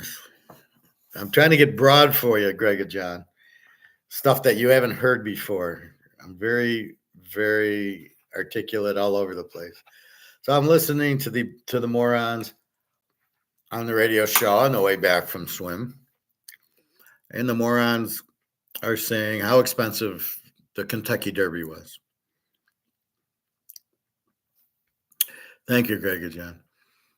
Well, I mean, there's only so many topics I can come up with, but I'm really trying to hammer home gold because it's the one thing nobody understands, and it's the most important thing you need to understand is to own it, because that'll be the one thing that saves your life. And then I try to bring up the Titanic as this is why you need to own it. So when I show this, I'm not bragging. I'm saying, get this. This will save you, because that's my interest. It's to help. Okay. So they're saying how expensive Kentucky Derby was. And I start thinking, it's $150 for the infield. And my thought is, well, there's two reasons going on. One, the inflation, meaning the dollar is worth less. So they didn't really raise the price. You just need more dollars to sit on the infield. Two, the demand. If you're filling the infield and the demand's that huge, they can charge $150 and you're paying for it and the infield's full. So I can charge. So it's like me, if I wanted to charge $100 for the class and I got 200 people signed up, I can probably charge $200 for the class and I'll still get 200 people because the demand's there. They want to learn economics or they want to learn how to pick football games. And that's really the point of it. But it's more, is it demand for the product or is it the inflation that the money's worthless? They need to charge more money. And I believe it's a combination of the dollars going down so they can charge more. And I think it's demand, like the Super Bowl, or there was a championship game. And I remember talking to Alex, who lives in Houston. And we were talking about, I asked him if he was going to the game. This was the Michigan, I think this was the Michigan Washington game. I think it was in Houston. He says it's really expensive, but it was bought out by the brokers from the stadium. And then they're doing a second, now they're marking it up and then they're selling it not direct, but the second tier of that. He said, well, it's very expensive. Well, that was very expensive because the demand, people were willing to pay to go to it. So the inflation hasn't hurt everybody, apparently. People who want to go to the Kentucky Derby or want to go to the college football playoffs or the Super Bowl, there's so much demand, they could make the prices very expensive. And that's what they did. In my mind, I would still be here going, no. I'd rather buy gold than go to the Super Bowl. I can go to the Super Bowl later if there's still a Super Bowl, but I can't get the gold later. So I quickly evaluate my analysis of what I want to do. And so I put off a lot to buy gold and silver because I know it's going to go up. So if I can get something, this was $650. This is a quarter ounce. So if I can get something that's $650, that's going to be 20,000 divided by 4 will be 5,000. Of course I'm going to buy it. I'll buy it and put it in my safe and wait till it hits 5,000. And I got to be patient, but that's the point of why I buy. And it's really frustrating the girls. Daria needs something. Jenna needs something. And I go, I'll give you a little, but my intention is to hold on to the gold. And when the gold goes up, then we'll sell some and you'll have money if you can just wait about a year. So Jenna, I've actually given her gold and I said, don't cash it in yet, just hold it. And when you need to, I will let you know when you should sell it. However, do not sell it at a pawn shop. She did that to me once. I got her a gold necklace years ago and she sells it. And I go, what the fuck did you do that for? She said, I needed the money. I'm like, well, I'd rather have given you the money than you sell the gold necklace. So that was a little bit discouraging, but you can see why the gold, like, because the gold's going up, because of BRICS, because the dollar going out. So you understand the philosophy. The dollar is worthless. That means gold's going through the roof. Here comes BRICS to speed it up. Okay, so I'd rather buy the gold than go to a Super Bowl. So you make choices of what I'd rather do, and it's really based on. That's why I buy like hamburger and chicken and steak now at cheaper prices because I know where the prices are going. So I shove it in my freezer. Now, I hear a lot of shit on YouTube about CBDCs or how they're trying to spy on us and electric cars and the culture, the pollution, whatever it is, the climate culture with all that shit. I don't believe any of it is real, and I don't believe it'll come. I think at the end of the day, I was talking to a guy in the hot tub, not now, maybe a month ago, and we were talking, and he says, "Oh, the hell if I'm giving up my house, like for crypto or for CBDCs." He said, "The hell with that. I got rifles. I ain't moving out of my house." And I think that's the kickback you're going to get from these people when they start to try to take shit from us. Nobody's going to give it to them. We're just not vocal, but don't fuck with us, right? That's kind of the thing. And I think that's where it's heading. They think they can say it and the news says it, but in the reality, the people are nuts, are going to not give that out at all. Nobody's getting out of their house. And I'm hoping to save them from keeping their money in the bank or in Wall Street. That's the real purpose I'm here, is to get your money out of the fucking bank. That's the biggest problem you have, is the security that, like Bobby, I got $10 million in the bank or whatever he's got, thinking he's safe. And if anything, I've convinced him not. And I know he's pulled a lot of money out into gold and silver. He tells me, I bought gold, I bought silver, whatever. But that's where the problem is. Warren Buffett has $2 billion, thinks he has money, doesn't have anything. That's monopoly money when the dollar goes. Now the question is, how will the dollar go? Well, the dollar is going to go if we need gas from Saudi Arabia or Russia or things from China, they're going to be priced in BRICS, and we're going to have US dollars that aren't going to be worth anything. So it's going to take $1 million to buy milk and bread because we're not getting it from the US. So things we get inside the US shouldn't be hurt too badly. It's the things we need from China or Saudi Arabia's oil, gas, stuff like that we need is really where we're going to get fucked, because we'll have to pay it in BRICS gold-backed currency, and we're not going to be able to. So that's what's going to hurt everybody. So really, the reason I buy gold now is because it's cheap, and I'm buying it to wait. So I forego like going to play poker. I can go play poker in a year when my gold and silver are 20 times higher. Not a problem. And that's the idea.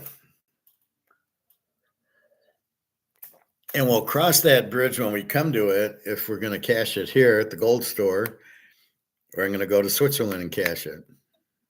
This is, I don't know. I go to Russia and cash it. This is what I have to see.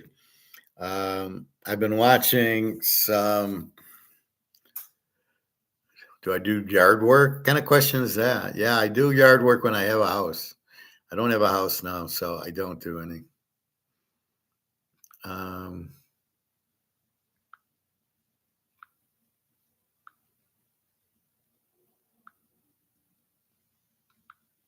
So there's some light videos that I've been watching. So let's see. This woman is a lawyer from Amsterdam, and she's one of us, conservative, and she's talking about it, and she says the Islamic New World Order. Well, what she's meaning is that Europe's dying because all these Islamics are now there, and the Europeans are dying because they don't want to be European. They're Islamics. They're trying to destroy Europe, and the Europeans need to stand up before it's too late. So that's one of those. Europe's best intentions are blowing up. So she's really good if you get a chance. This is what so one's Armageddon News, one's the Rubin Report, but she's a good. The Dutch government bill proposes something else. I don't know. We have to go into that. Then I got into the dark side of Canada, where they're really screwing everybody. So people come in thinking Canada's great. Then they realize it's not great. It's extremely expensive there. You can't make any money. Houses are really expensive, as I told our friend who spent, he sold his house for $500,000 and bought a new house for $700,000, and I think he put $400,000 down. And I yelled at him for not buying gold with the $400,000. See, he wasn't thinking the $400,000 in gold. He never has to work again. Putting it into a house, you didn't do anything. And the market's going up for houses, but it's in dollars, so it doesn't matter. It's worthless. The money you got is worthless. Nobody's going to be able to buy it. So what it said about Canada was, if people move there to get a better life, then they can't leave it because they don't have any money to get the hell out of it. So it's a big trap. Housing is so expensive there. There's no jobs. It's socialist, which is very bad and not a good thing. So don't move to Canada. Then I'm listening to my guy, John Stossel, talks about Venezuela is socialism. So you have all these debates. And this is the hardest part for me. I know Austrian economics works, period. Not even close. Just like I know Mahomes is the best quarterback and Joe Burrow. And I know Lamar is not ever going to win anything. And I can do it. But then people will say, oh, well, Venezuela is not socialism. It's not working because it's socialism. It's just not working. It's not being run right. I mean, that's why there's the inflation and everything.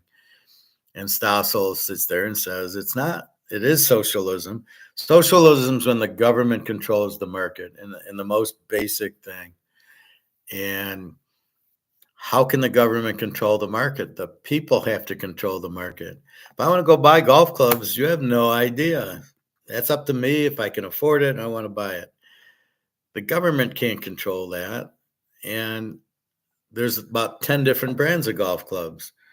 Well, in a socialist or communist thing or fascist, there's one company or two?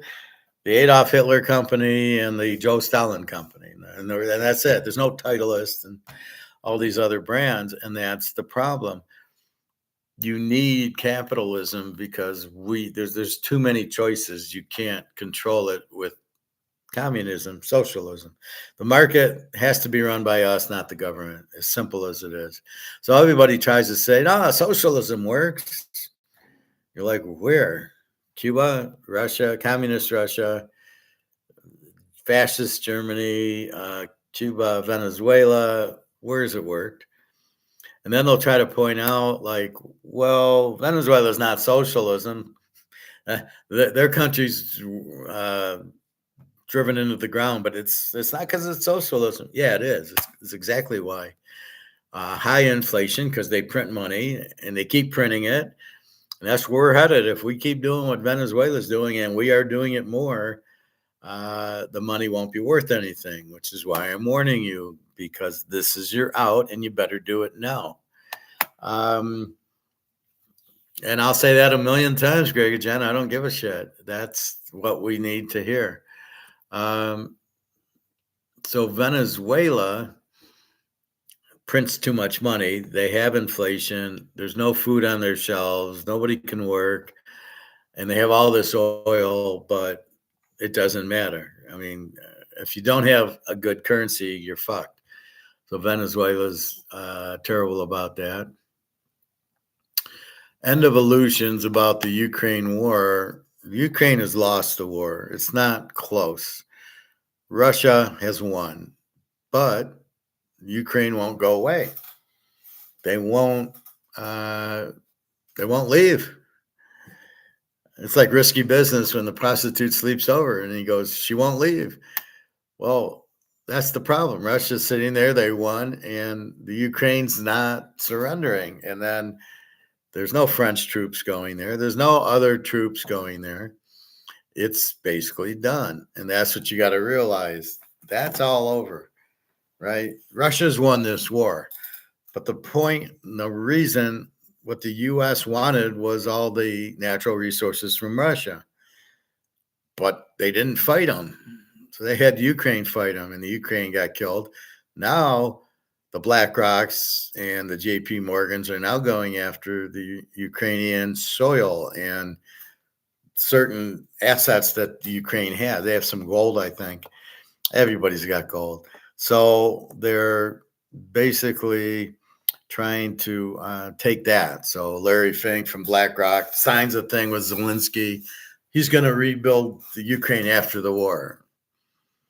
Well, I don't know about that. I don't know what cities you're going to rebuild because most of them are going to be Russian. Maybe he does Kiev, maybe, but he's not going to do Odessa or Kharkov or Donetsk because those are Russian held and they're not going to have BlackRock do them.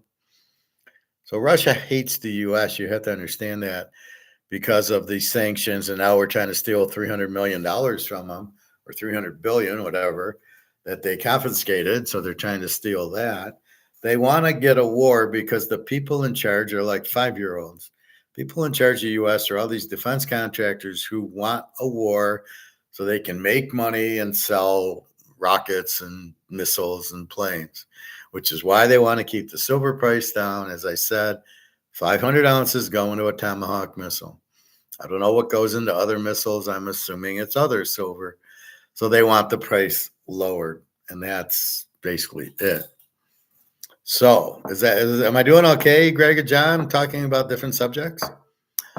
I think the best team is San Francisco. TK, I enjoy your banter. Well, I hope so. Otherwise, I don't think you'd be here. TK, what is this? A bomb or is this? Are we doing what's that sport?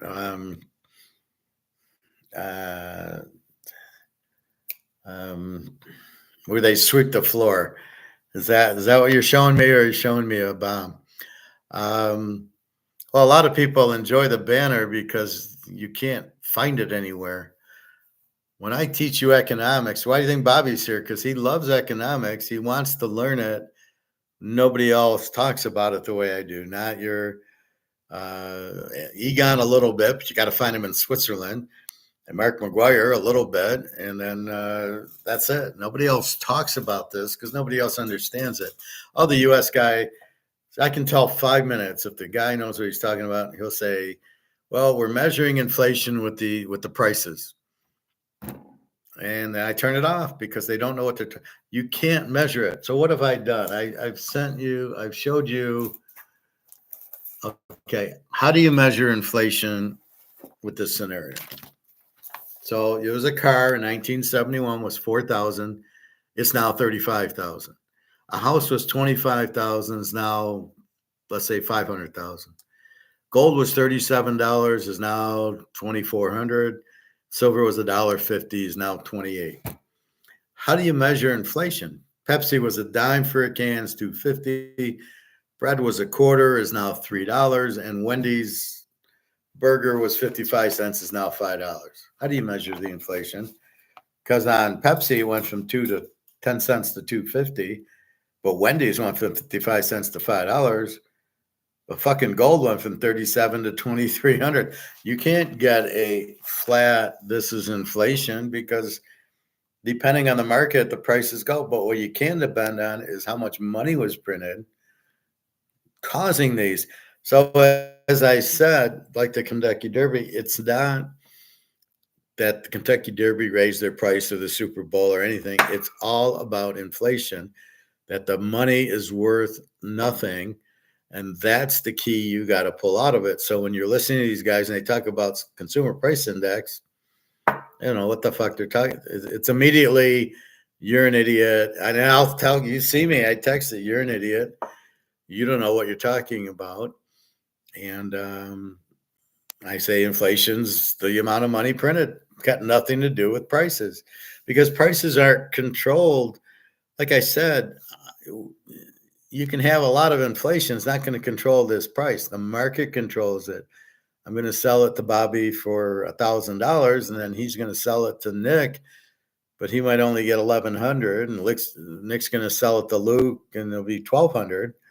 That's the price, but it's because of supply and demand. But you can't sit there and say, well, the price is the inflation. There is no inflation on that card. That's where this is going to come in. This will buy me the Mahomes card, right? That's the key. This is the save all. This is the safety valve. So as this goes out, okay, I want to go to the Kentucky Derby. This isn't worth anything. But how many people realize that? So these idiots are talking about the Kentucky Derby's 150 for the infield, and they think the price went up. And I'm thinking the price didn't go up. It just costs more because the dollar isn't worth as much. And that's kind of what Alligator tries to say. It's not gold going up, it's the dollar going down. And he's kind of right to a point, but it is gold going up because of demand. Because in this world, the dollar's out, the euro's out, the Swiss franc's out. Everybody's converging on gold, which is why gold's going to go to the moon. And when BRICS comes out, it's just going to make everything go. And BRICS comes out next week. Next Tuesday is the 14th, and the BRICS will announce. It's already kind of announced they're coming out with a gold-backed currency, and that's the bottom line. And it's here, and whatever, the demand for gold goes up because they need it, right? So all the BRICS countries are going to need more gold, and that's why they're all buying it, and that's why the price is going up, because the variables have changed. Instead of all this paper bullshit, oh, the dollar's up, so I'm going to sell my gold, and the dollar's down, I'm going to buy my gold. Well, that has nothing to do with anything. Gold doesn't go up because the dollar's down or the dollar's up, because nobody's keeping track of the dollar. This is worthless. So if you understood that part of it, you'd just be diving into the gold. You'd need a dragon to watch the gold, like in The Hobbit. And that's where we're headed. So basically, it's the dollar that triggers a lot of these prices, because it's worthless and you need to charge more dollars for it. So if you pay $100, and now that was a year ago, now the dollar, that 100, you'd now have to buy $200 worth. So you're buying a bunch of bread. You're buying wheat for your bread, and you spend $100 on it, but now it's going to cost you $200. So now you got to raise your price to cover the $200 of the new because the dollar's worthless. And that's really what's happening everywhere. That's why companies are going out of business because they realize they can't charge more. See, the answer isn't charging more. So, like I say, I use this a lot. So, if this costs me $20 and I can sell it for 50, but now with inflation, the ingredients, the label, the top, the bottle, the whiskey now costs me $75. I can't sell it for 50. I got to sell it for 100 and a quarter. But can I? Will the market allow me to do it? And that's really the problem is people think, well, they'll just pass the cost on. No, it doesn't work that way. Will the market allow that? Well, probably not, because as we got to pay more for things, then you have less room for price increases, right? I don't have any money for it. I got to have regular food. I can't go to Kentucky Derby. I can't go to the Super Bowl, and that's going to start happening. But people don't realize it because people have their head in the sand. So they go to the Super Bowl, they put the money on the credit card or the Kentucky Derby, and then they're going to lose their job, and then the money's going to be worthless. Oh, well, I got money in the bank. No, you don't. And well, I got money in the stock market. No, you don't. It's just like invest on Wall Street, right? Okay. I have to review the your thing. Why would I want a crypto account? Is that bottle money? That bottle's whiskey. It's worth something. Why would you tell me to get a crypto account? Never going to happen. I've taught you that already, so I'm surprised that you're bringing that BS into my classroom. No, don't bring up crypto or Bitcoin or any of that shit unless you want me to analyze it for you, but I would never take crypto. It's not worth anything, right? At least Mahomes, you mean Mahomes. I had a guy, I made him a ton of money with the football, and he offered me 2 or 3 cards. He says, I'm going to give you a tip. And there was a Peyton Manning, I'll show it to you next time. An autographed Peyton Manning card, 25 count, and a couple others. And I said, I'll take the Peyton Manning 25 count. So he sent it to me, and I got a Peyton Manning 25 count card. I made this guy thousands of dollars, and but I appreciated the tip. But I would never take Bitcoin or crypto. It's not worth anything. This is worth something because we have it, and the Mahomes is worth something because I have it. If you have it in your hand, then that's why it's worth something. However, how do you put crypto in your hand? Plus, what do I do with it? So you want to give me a Bitcoin? All right, those were 62,000 or something today. You want to give it to me? What am I going to do with it? Oh, I gotta what? Sell it to then transfer it to the bank, and then go get my cash out of the bank with it. What if my bank doesn't take it? And what am I going to do with 62,000 of this shit?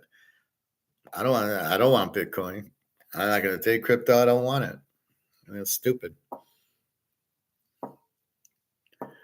Peyton Manning sucks. Well, but it was a free 25 count. It was a tip, so I took it. It should have some value.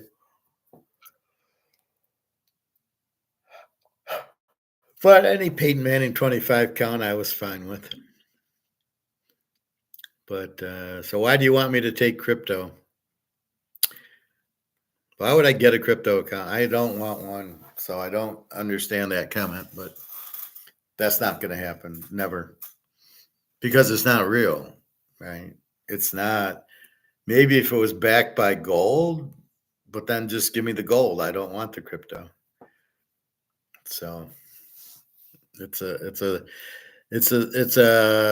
no difference between a penny stock and crypto. They're both bullshit. They're not worth anything because they're not backed by anything. Crypto's not backed by anything. So it's nothing.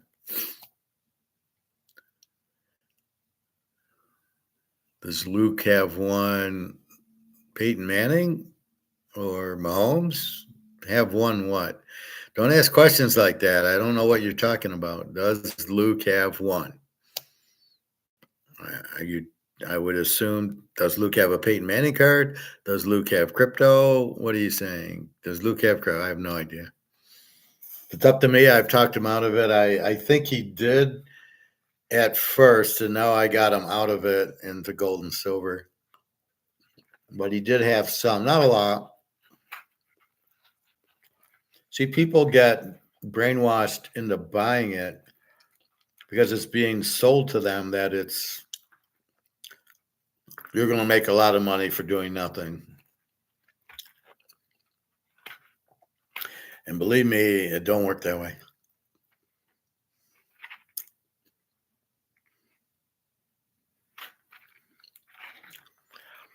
You don't make money for doing nothing because of crypto. Crypto isn't worth anything. You have to understand.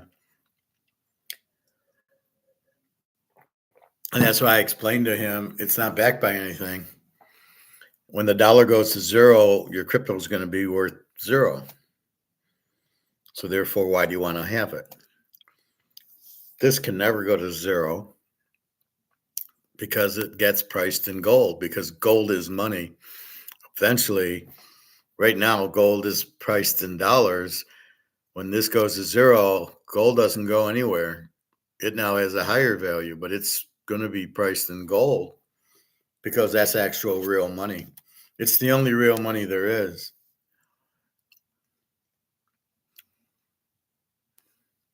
So,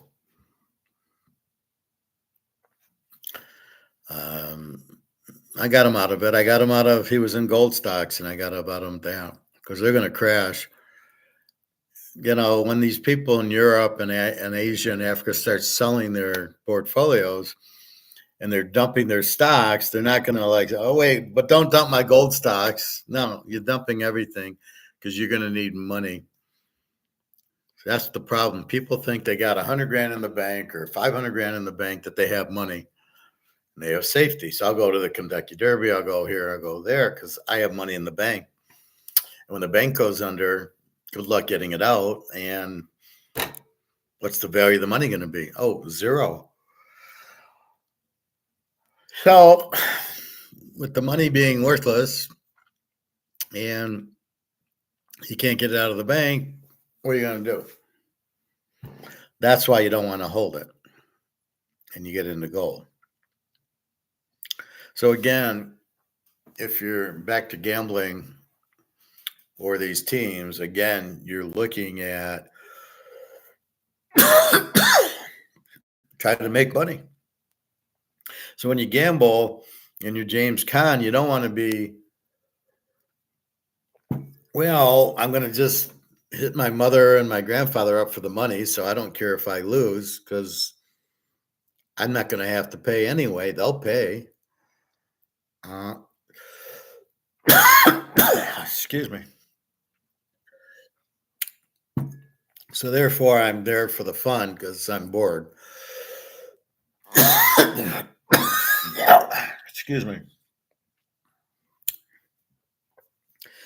But most of us actually have to pay their bills and their gambling losses. Man, I need.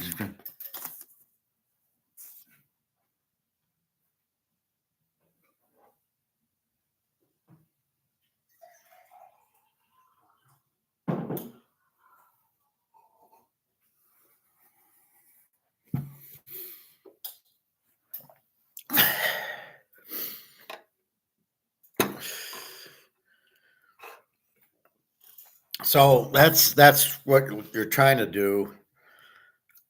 But then you get into options. Do I want to go play poker and maybe lose, or buy this where I can't lose? Then it becomes, I had a class in finance in that, and it was like you took back present value, which is, so you buy something and then in 10 years and you roll it back to year zero at whatever the highest present value of the 5 or 10 different options were, is the one you took.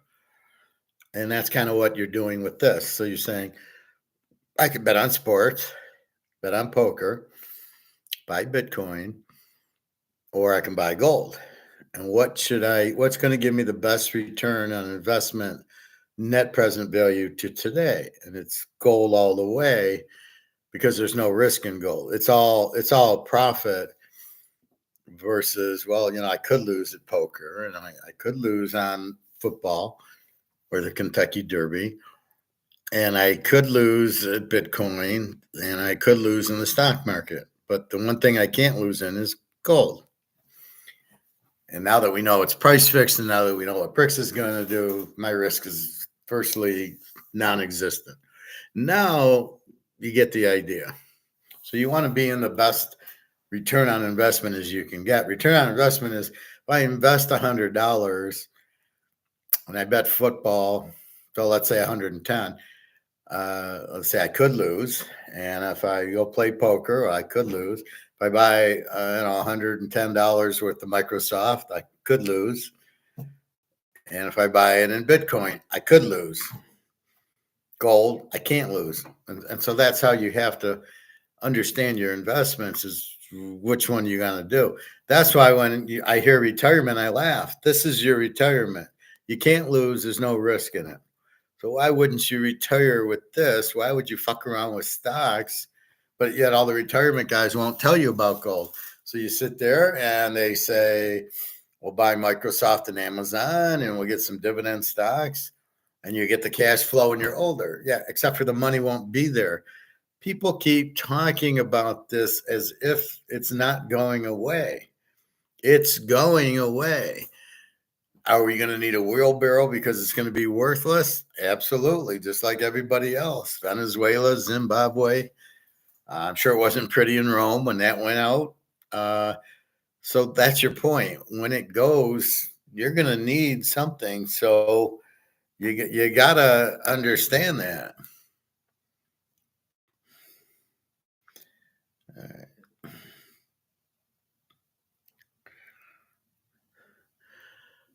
Why you like finance school? Who you like finance schools any good? I don't understand that question. We should have went to Kentucky Derby and wear our hats and suits. Okay. Let's see. Gold. 2 o'clock. Silver's 27.44, up a buck, and gold's 23.25, up 22. So I'm looking for a big week from gold to get to 2,400 finally and stay there. I think they flushed it out.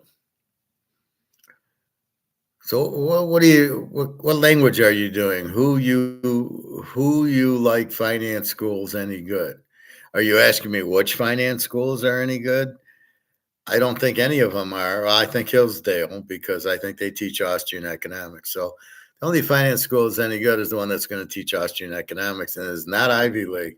I would not waste your time in Harvard. They're all a bunch of communists there. I don't know why you'd want to go to the Kentucky Derby, but that's okay. So you're trying to get the best return on your investment. Now, what's an investment? Stocks, bonds, real estate trusts, houses, properties is going to be in trouble. So really, you need to understand why you're investing to make money, and then you got to figure out, well, I'll buy stocks because that's what everybody. Well, I'll buy 100 shares of this, and then and you don't know when to sell it. That's the biggest problem, is you don't know why you're buying it and you don't know when to get rid of it. And look at our friend in Attack on Wall Street. He goes and has $60,000, but he doesn't know when to sell it. And now it's worthless. Had he known, he could have seen that they were defaulting on the mortgages. He could have got out of it, but he should never have been in it because he's expecting it to make money. So he falls asleep. Well, okay, I'm going to make 8 to 10% with no risk. Okay, perfect. And he does that, and he doesn't check it out, and he doesn't understand, well, there is risk if they default on their mortgage, which they all will, because the interest rates are going up, because There's a lot of defaults, and what I've got in the real estate trust is going to go to zero. Had you understood that, you would have got out of it. But he thought, oh, I'm fine. Everything's good. Now, had he understood this, he would have had no risk. See, he took a risk that he didn't think. You said there was no risk. Well, he took the risk, and that's the problem. So you have to differentiate what's the risk and what isn't. Being in the bank is huge risk. Being in bonds, you'll never get paid back. Being in the stock market, it's huge risk right now. It's being propped up because of the JP Morgan printing dollars to put it into the market. It's not, see, anytime you're away from supply demand, free market is not good. And so with this, that's why I bitch about it. There is no free market for this. This is not somebody selling and somebody buying and the price going up. This is derivatives keeping the price down. This is a bullshit price. This price on this is much, much higher, right? Gold should be 25,000 now, not 23, 25. And it's just a shame. But how many people know it? Most people think, oh, that's supply and demand and gold price is down, and that's it. That's the bottom line. Stone Cold has spoken. Gold, the 2300 is the market, and it is supply and demand. And just nobody wants it, which is absurd because they need it. So that's really the point of the gold. There is no risk. The point of the gambling is you should play to win. You shouldn't play for fun. If you want to play for fun, don't bet on the games. Just say, okay, make a fake bet. I'm going to take Chicago. Tonight I like Cleveland over 7. Okay, so just don't bet on it and pick it, and then see if it wins or loses. And if it wins, you'll be all excited. You get the same charge. You just don't need to risk the money. Because the money should be in this, where there is no risk. This is the only thing with no risk, but I bet you less than 100 people understand that concept. Which is why I'm always bitching about it, Dragon John, is because I guarantee you most people don't. Now, I find more people in Europe when I'm with the cab drivers or at a restaurant. More people in Europe, especially Germany, understand that concept than here. In the US, I don't think 1%. Well, let's say I bet 1,000 people don't understand that, and that's why I'm bitching and moaning. Is like, you guys don't know what the fuck. Then I go try to explain it at the pool, and when people think I'm from Mars, oh, gold, no, it doesn't move. Well, they won't let it move, but they're about to because the rules, the variables changed. See, that's where I caught the variable change. Brady moved. He's not on New England anymore. He's on Tampa now. Let's start betting Tampa. And that's what gold is. The bricks and the COMEX has changed, and now it's a tier 1 asset. And the only way you can do the derivative is to actually have gold. So the rules changed. The variables have changed. It's not the same thing.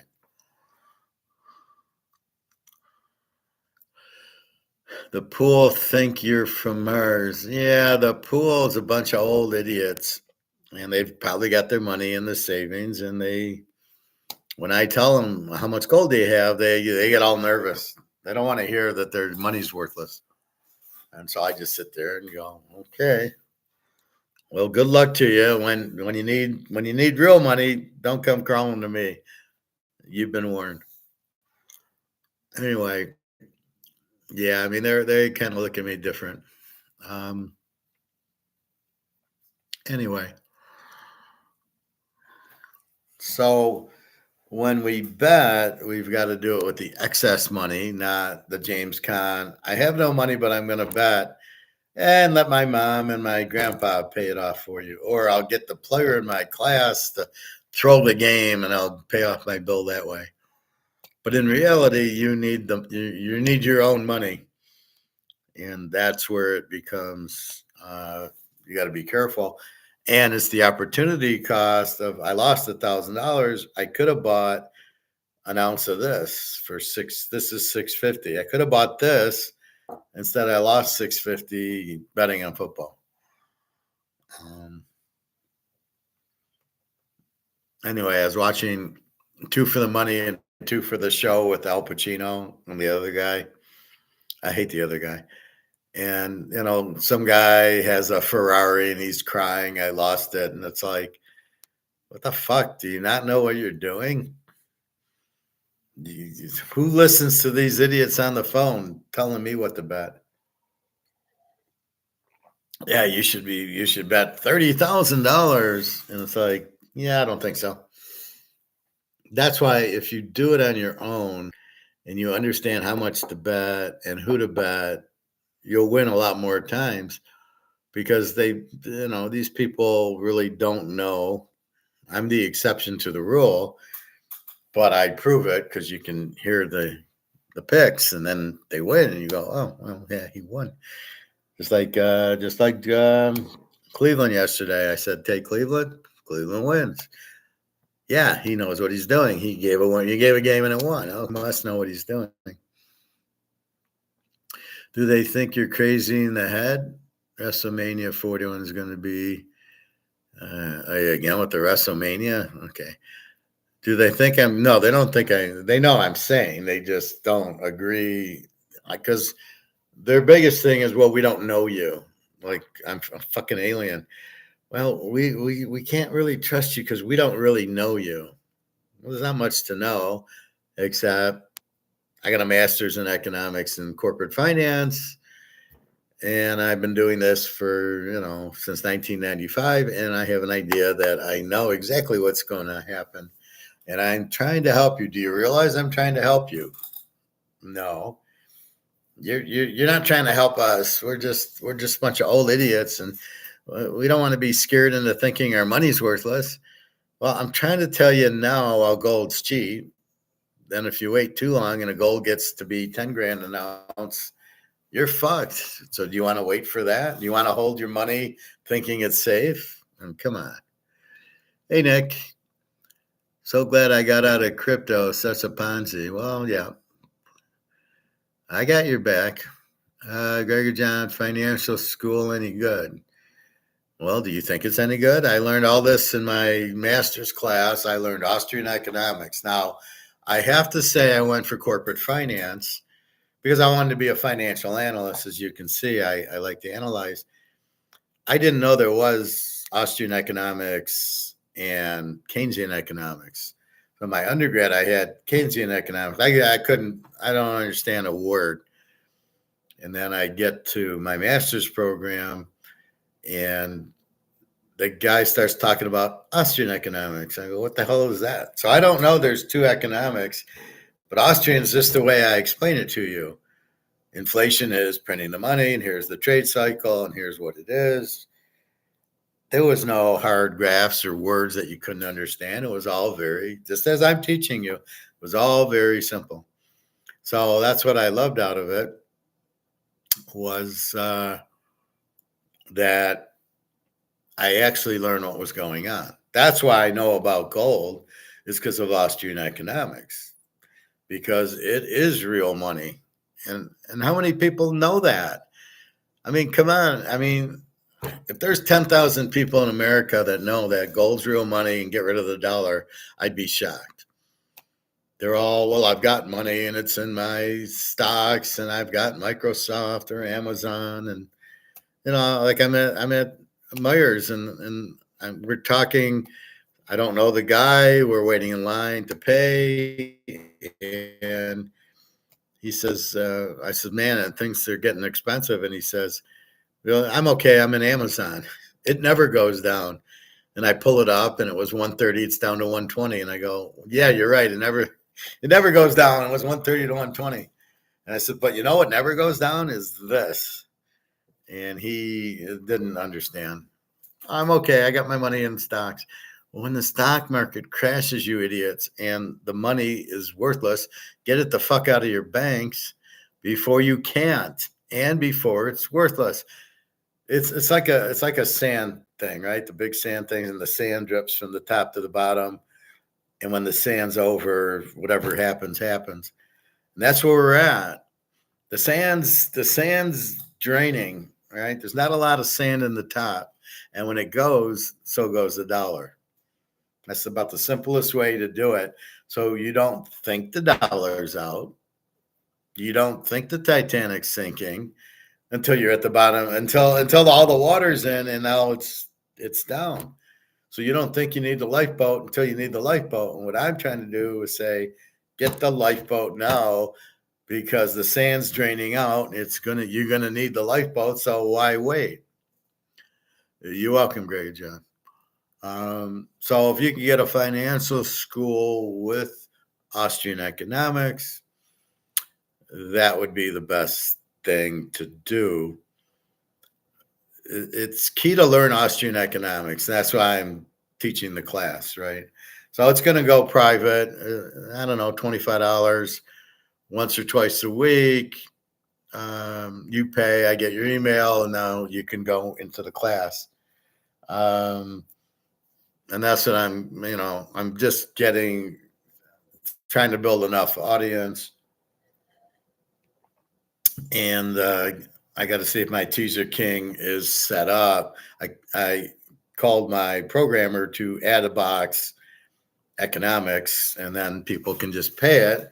I'll see it on my email, on my Google Gmail, and then I'll say, oh, and then I grab his email, and then I say, okay, the show's going to be tomorrow at 4:00. And then everybody on that list, I'll do a private YouTube, and everybody on the list will I will include their email, and they'll be able to learn Austrian economics. It's the most important thing you can learn. Nothing else is close to that. Maybe the doctor teaching us, what he teaches us, but otherwise, it's by far the most important, and it's by far nobody knows it or understands it, and they try to poo-poo it by saying, well, it doesn't work. Why doesn't it work? Well, we don't know, but we're just going to say it. Okay, so I deal with a lot of that shit. Nick, going for my MBA soon, looking to specialize in IT with it. That should be a good thing. AI or security, take it to Russia, and then you'll be safe and have gold. When is this happening Well, it's going to happen before then. It should happen soon. Like I said, I got to get enough. As soon as I get people that will pay for it, and then I can do it.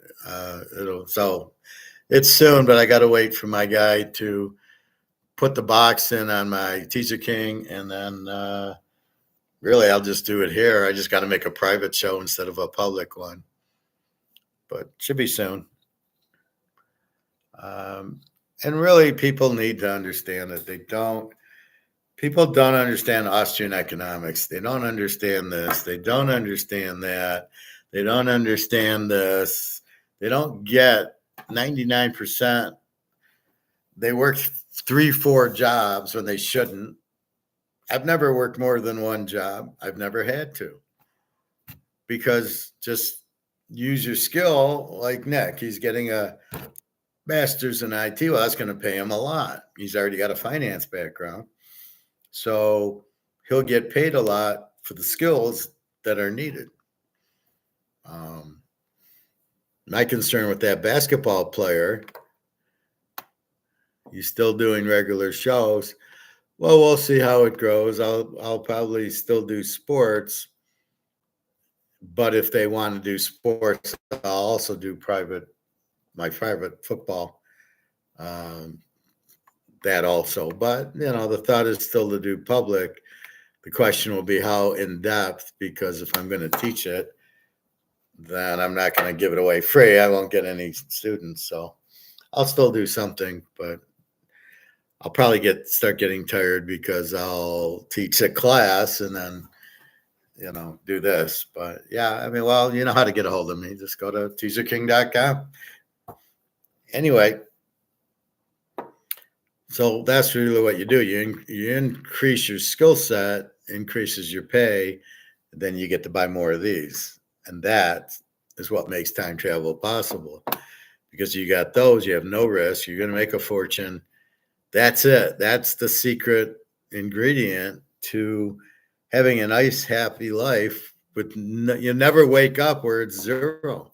You'll never get attacked on Wall Street. You can't. It's worth zero. You'll never get margin called. What do you mean my real estate's worth zero?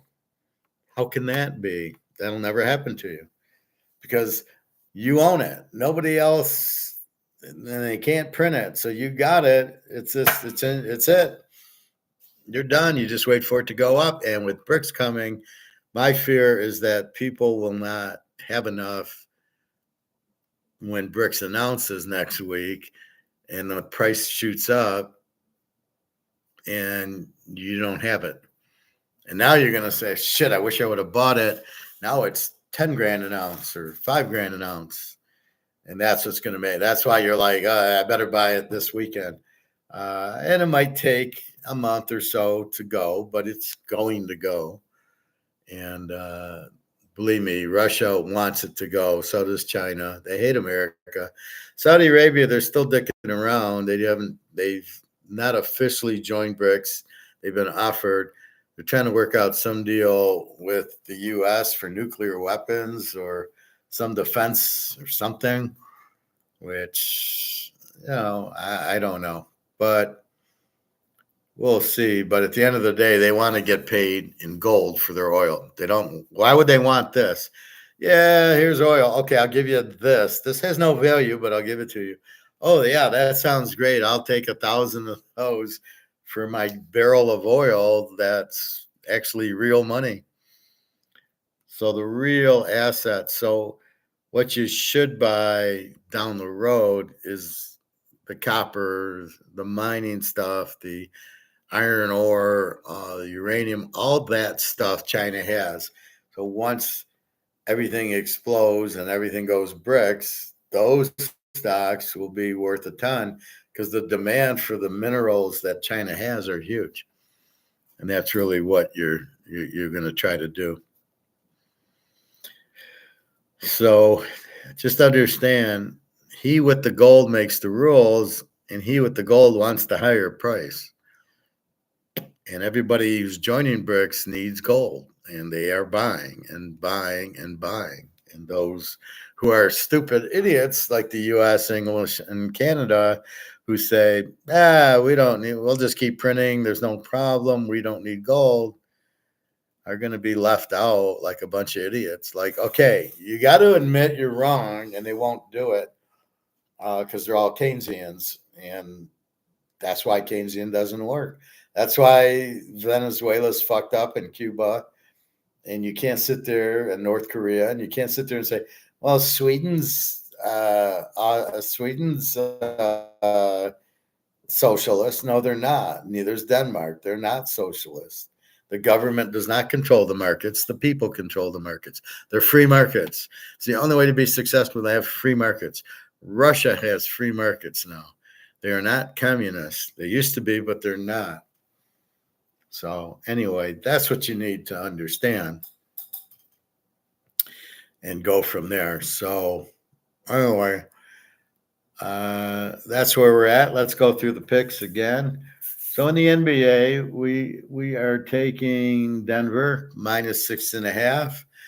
They lost game 1 at home. They are now game 2 at home. Nick, this is the lock we always have where they can't afford to lose the game 2 at home. The difference is Minnesota is pretty good, but they can't afford it. They can't afford to lose. So they're going to play good, but I'm not going to lock it.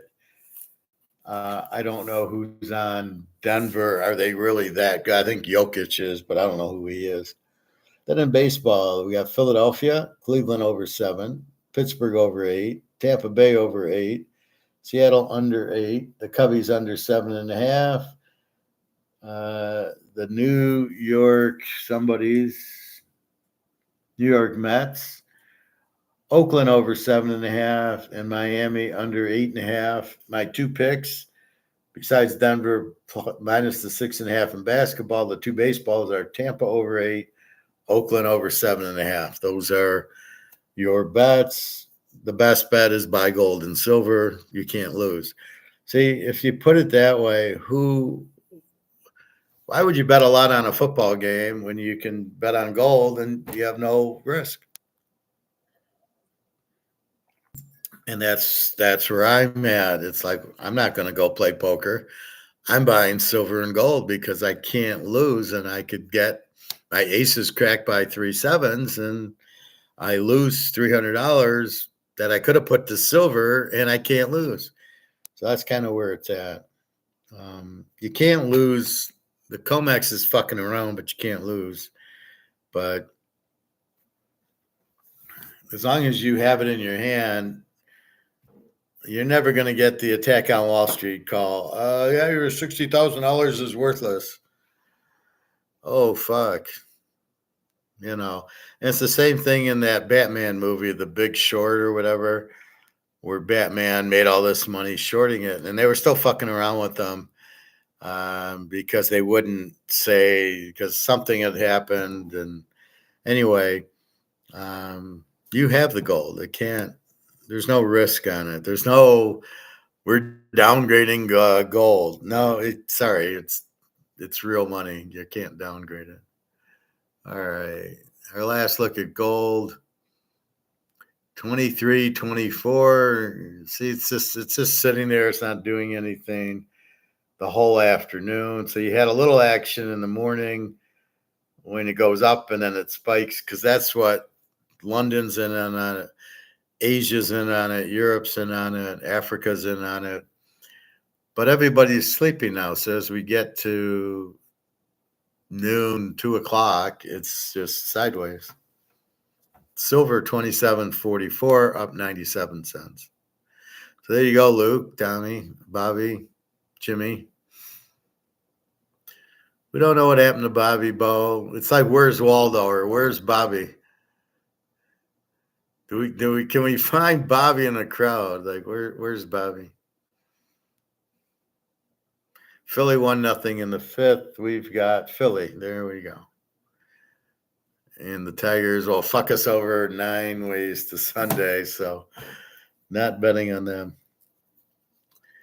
Anyway, that's where we're at. Anything else? Let's see. I probably won't go 2.5 hours on my classes. I'll probably try to keep it to an hour, but I'll have more of a script. I'll say we're doing inflation, we're doing deflation, and fiat or whatever.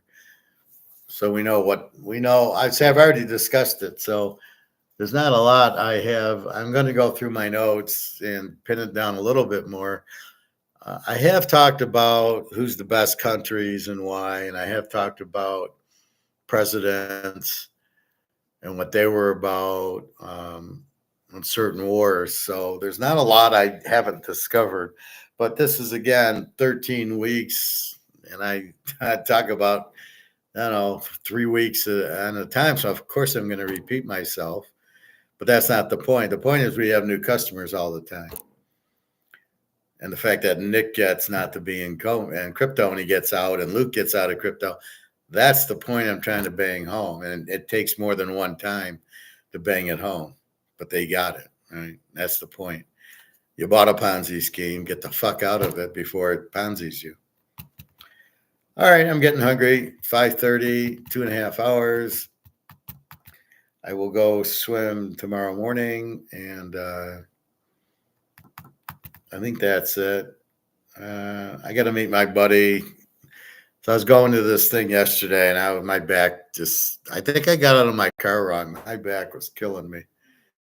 And I felt fine. I get in the car, drive to the grocery store, get it out of and then I must have got out wrong. Sometimes I think I'm 100%. And I get out and my back's killing me. So I got to take it easy getting out of the car. I could barely walk. It was really painful. But today I've been fine. I've been careful coming out of the car. Went to the pool, did a lot of stretches, hot tubs, and things like that. Oh, I told, so that was like, this goes back to Friday, and I think I told you. So this is a stoic story. So I go to the pool, and it's deep on me. Normally, I run in the pool is normally a bulkhead that they can adjust the floor. And so it was fine Monday through Thursday. All of a sudden, Friday, it was like up to here. And I go to the supervisor. I can't. I'm drowning. Can you raise the floor? She wouldn't raise the floor. I've been told not to raise the floor. I says, what are you talking about? I talked to your boss because last time you wouldn't raise the floor. And she said you should raise the floor. So where are you getting this information from? Because if I'm asking your boss and she's saying you should do it, you should do it. And what's the big deal? Just it takes a key and it lifts the floor. It's like a movable floor in a pool and it moves it up. I said, just move it up an inch. So the water's not like here, the water's like down to here. So she doesn't do it. Well, it hurts my back because I'm not running with my feet flat. I'm kind of running on my toes. So it hurts my muscles. So she won't do it. One of these just total liberal idiots that doesn't understand, you know, how hard is it for you to turn the key and raise the floor? How hard is that? It's not hard. It takes all of 25 seconds. Just walk back there, turn the key. I'll give you a thumbs up and we're all done. And then go back and do whatever the hell you're doing. She wouldn't do it. She refused to.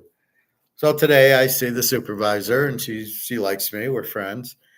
And she says, I said, this is ridiculous. I know I was there when we talked. She's supposed to move it up. She says, yeah, not supposed to. She says, you're not supposed to move the floor. I says, but the floor was fine Monday through Thursday. Friday, it was too deep. So it had been moved. So you need to move it back. And she wouldn't do it. And then she lied and said she can't move it. And I go, well, I moved it. So what are you telling me that? So I wrote up what happened, and she was rude, she lied, and she wouldn't do that. And I'm a customer, and I was pissed. So her boss is listening, and but I'm very smooth about it, very stoic about it, going, look, all I want to do is work out. It hurts my back if it's too deep, and I can't, it's over my head. I'm on my tiptoes. This is ridiculous. And the fact that we've already talked about it, you got a problem. This woman lies and she won't do her job. And there's no room for her. What are you kidding me? And she agreed with me. She said, I'll have a talk with her. I said, okay. I said, I'm just letting you know. And the guys walked by, two other guys, and make sure the floor's at 5 feet, which it was. So when I got out there, it was perfect. And I said to her, I said, look, if you're not moving the floor, somebody's moving it. Well, we kind of move it for synchronized swim. Oh, okay.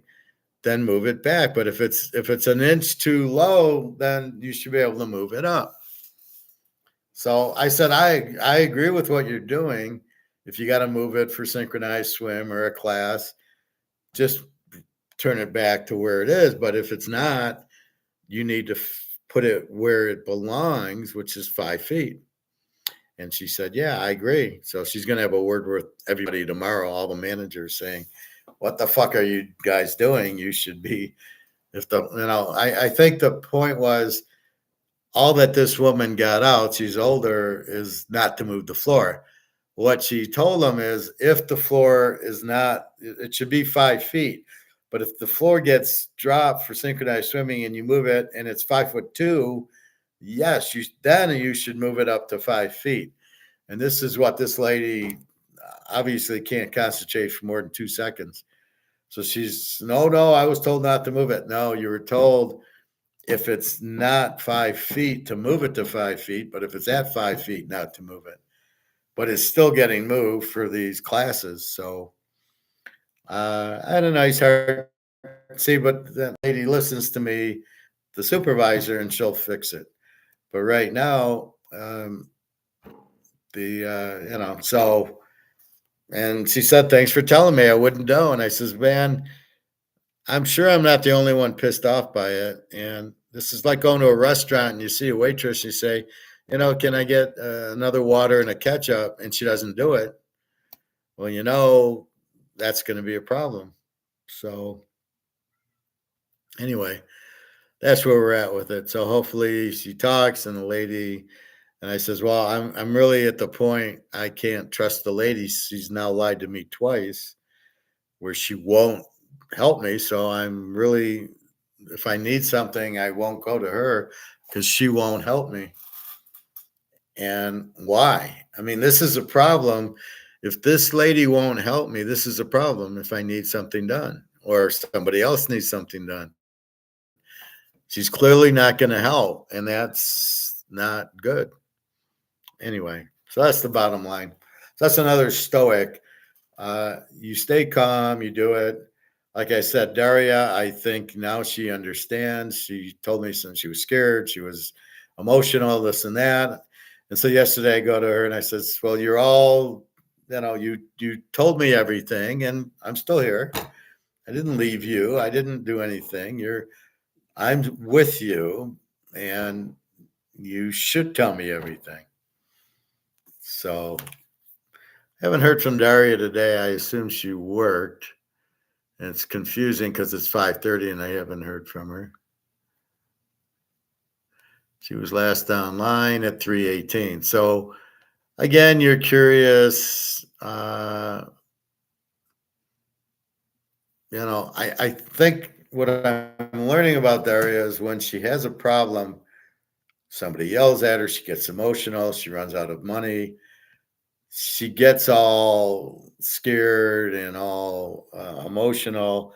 She's either not thinking of texting me or doesn't want me to know about it because she didn't want me to know about it last week. That's why it took her a week to finally text me. But what I don't like is I told her sister to text me, what's wrong? It's been a week. And I think she texted me. I'm not sure if because I told her to text me. And I'm like, I shouldn't need to tell you to text me. I text you every day. Nobody tells me. It's because I want to text you. So either you want to text me or you don't. She's very confusing. She's just really scared. So I don't know what to make of it. I'm still struggling with her. Still waiting. I want a vacation with you. I'll tell my mom, well, you're wasting my time. It's May. I'm ready to go with Jenna then. And it's not to hurt Daria. It's just simply, I'm waiting Jenna. And, I could be with Jenna for now. And, again, I'm not trying to hurt either one, but I'm waiting for you. And then I'm waiting and waiting and waiting, but I don't know. So this is crazy. So I'll probably meet Jenna. I'll meet somebody in June. If she doesn't know by June, then I'll just meet Jenna. But I don't even know where to go anymore. Maybe Copenhagen or Sweden because they seem to be okay because Europe's all fucked up and in a lot of trouble. So we'll see. All right, everybody. Well, www.teaserking.com. Have a great day. Enjoy, relax, buy your gold. You have no stress. You don't buy your gold, you're going to have plenty of stress. Is my money still good? Is my stock still good? Is my bond still good? Is the money in my bank okay? When you buy gold, you don't have any of those. You have no risk and you're going to make a fortune. So you can decide. Go to Thailand with Jenna. I don't know. I'm not a big Asia guy, but maybe. It's a long trip for me. But we'll see. Maybe we'll go there. Maybe we'll go to. I heard Hong Kong and Singapore aren't. They're too Chinese, and I don't know how I want to be American going to Chinese places. So I can see Sweden or Copenhagen might be good. Switzerland, I can see Egon. We'll see. Okay, well, I'll enjoy. Thank you, and you enjoy. I think that's it. So www.teaserking.com again. Tampa Bay over 8, Oakland over 7.5, and take Denver minus 5.5 tonight in the NBA. All right. Take care, everybody. Have a good day. See you tomorrow, right around 1:30. All right. I'll talk to you soon.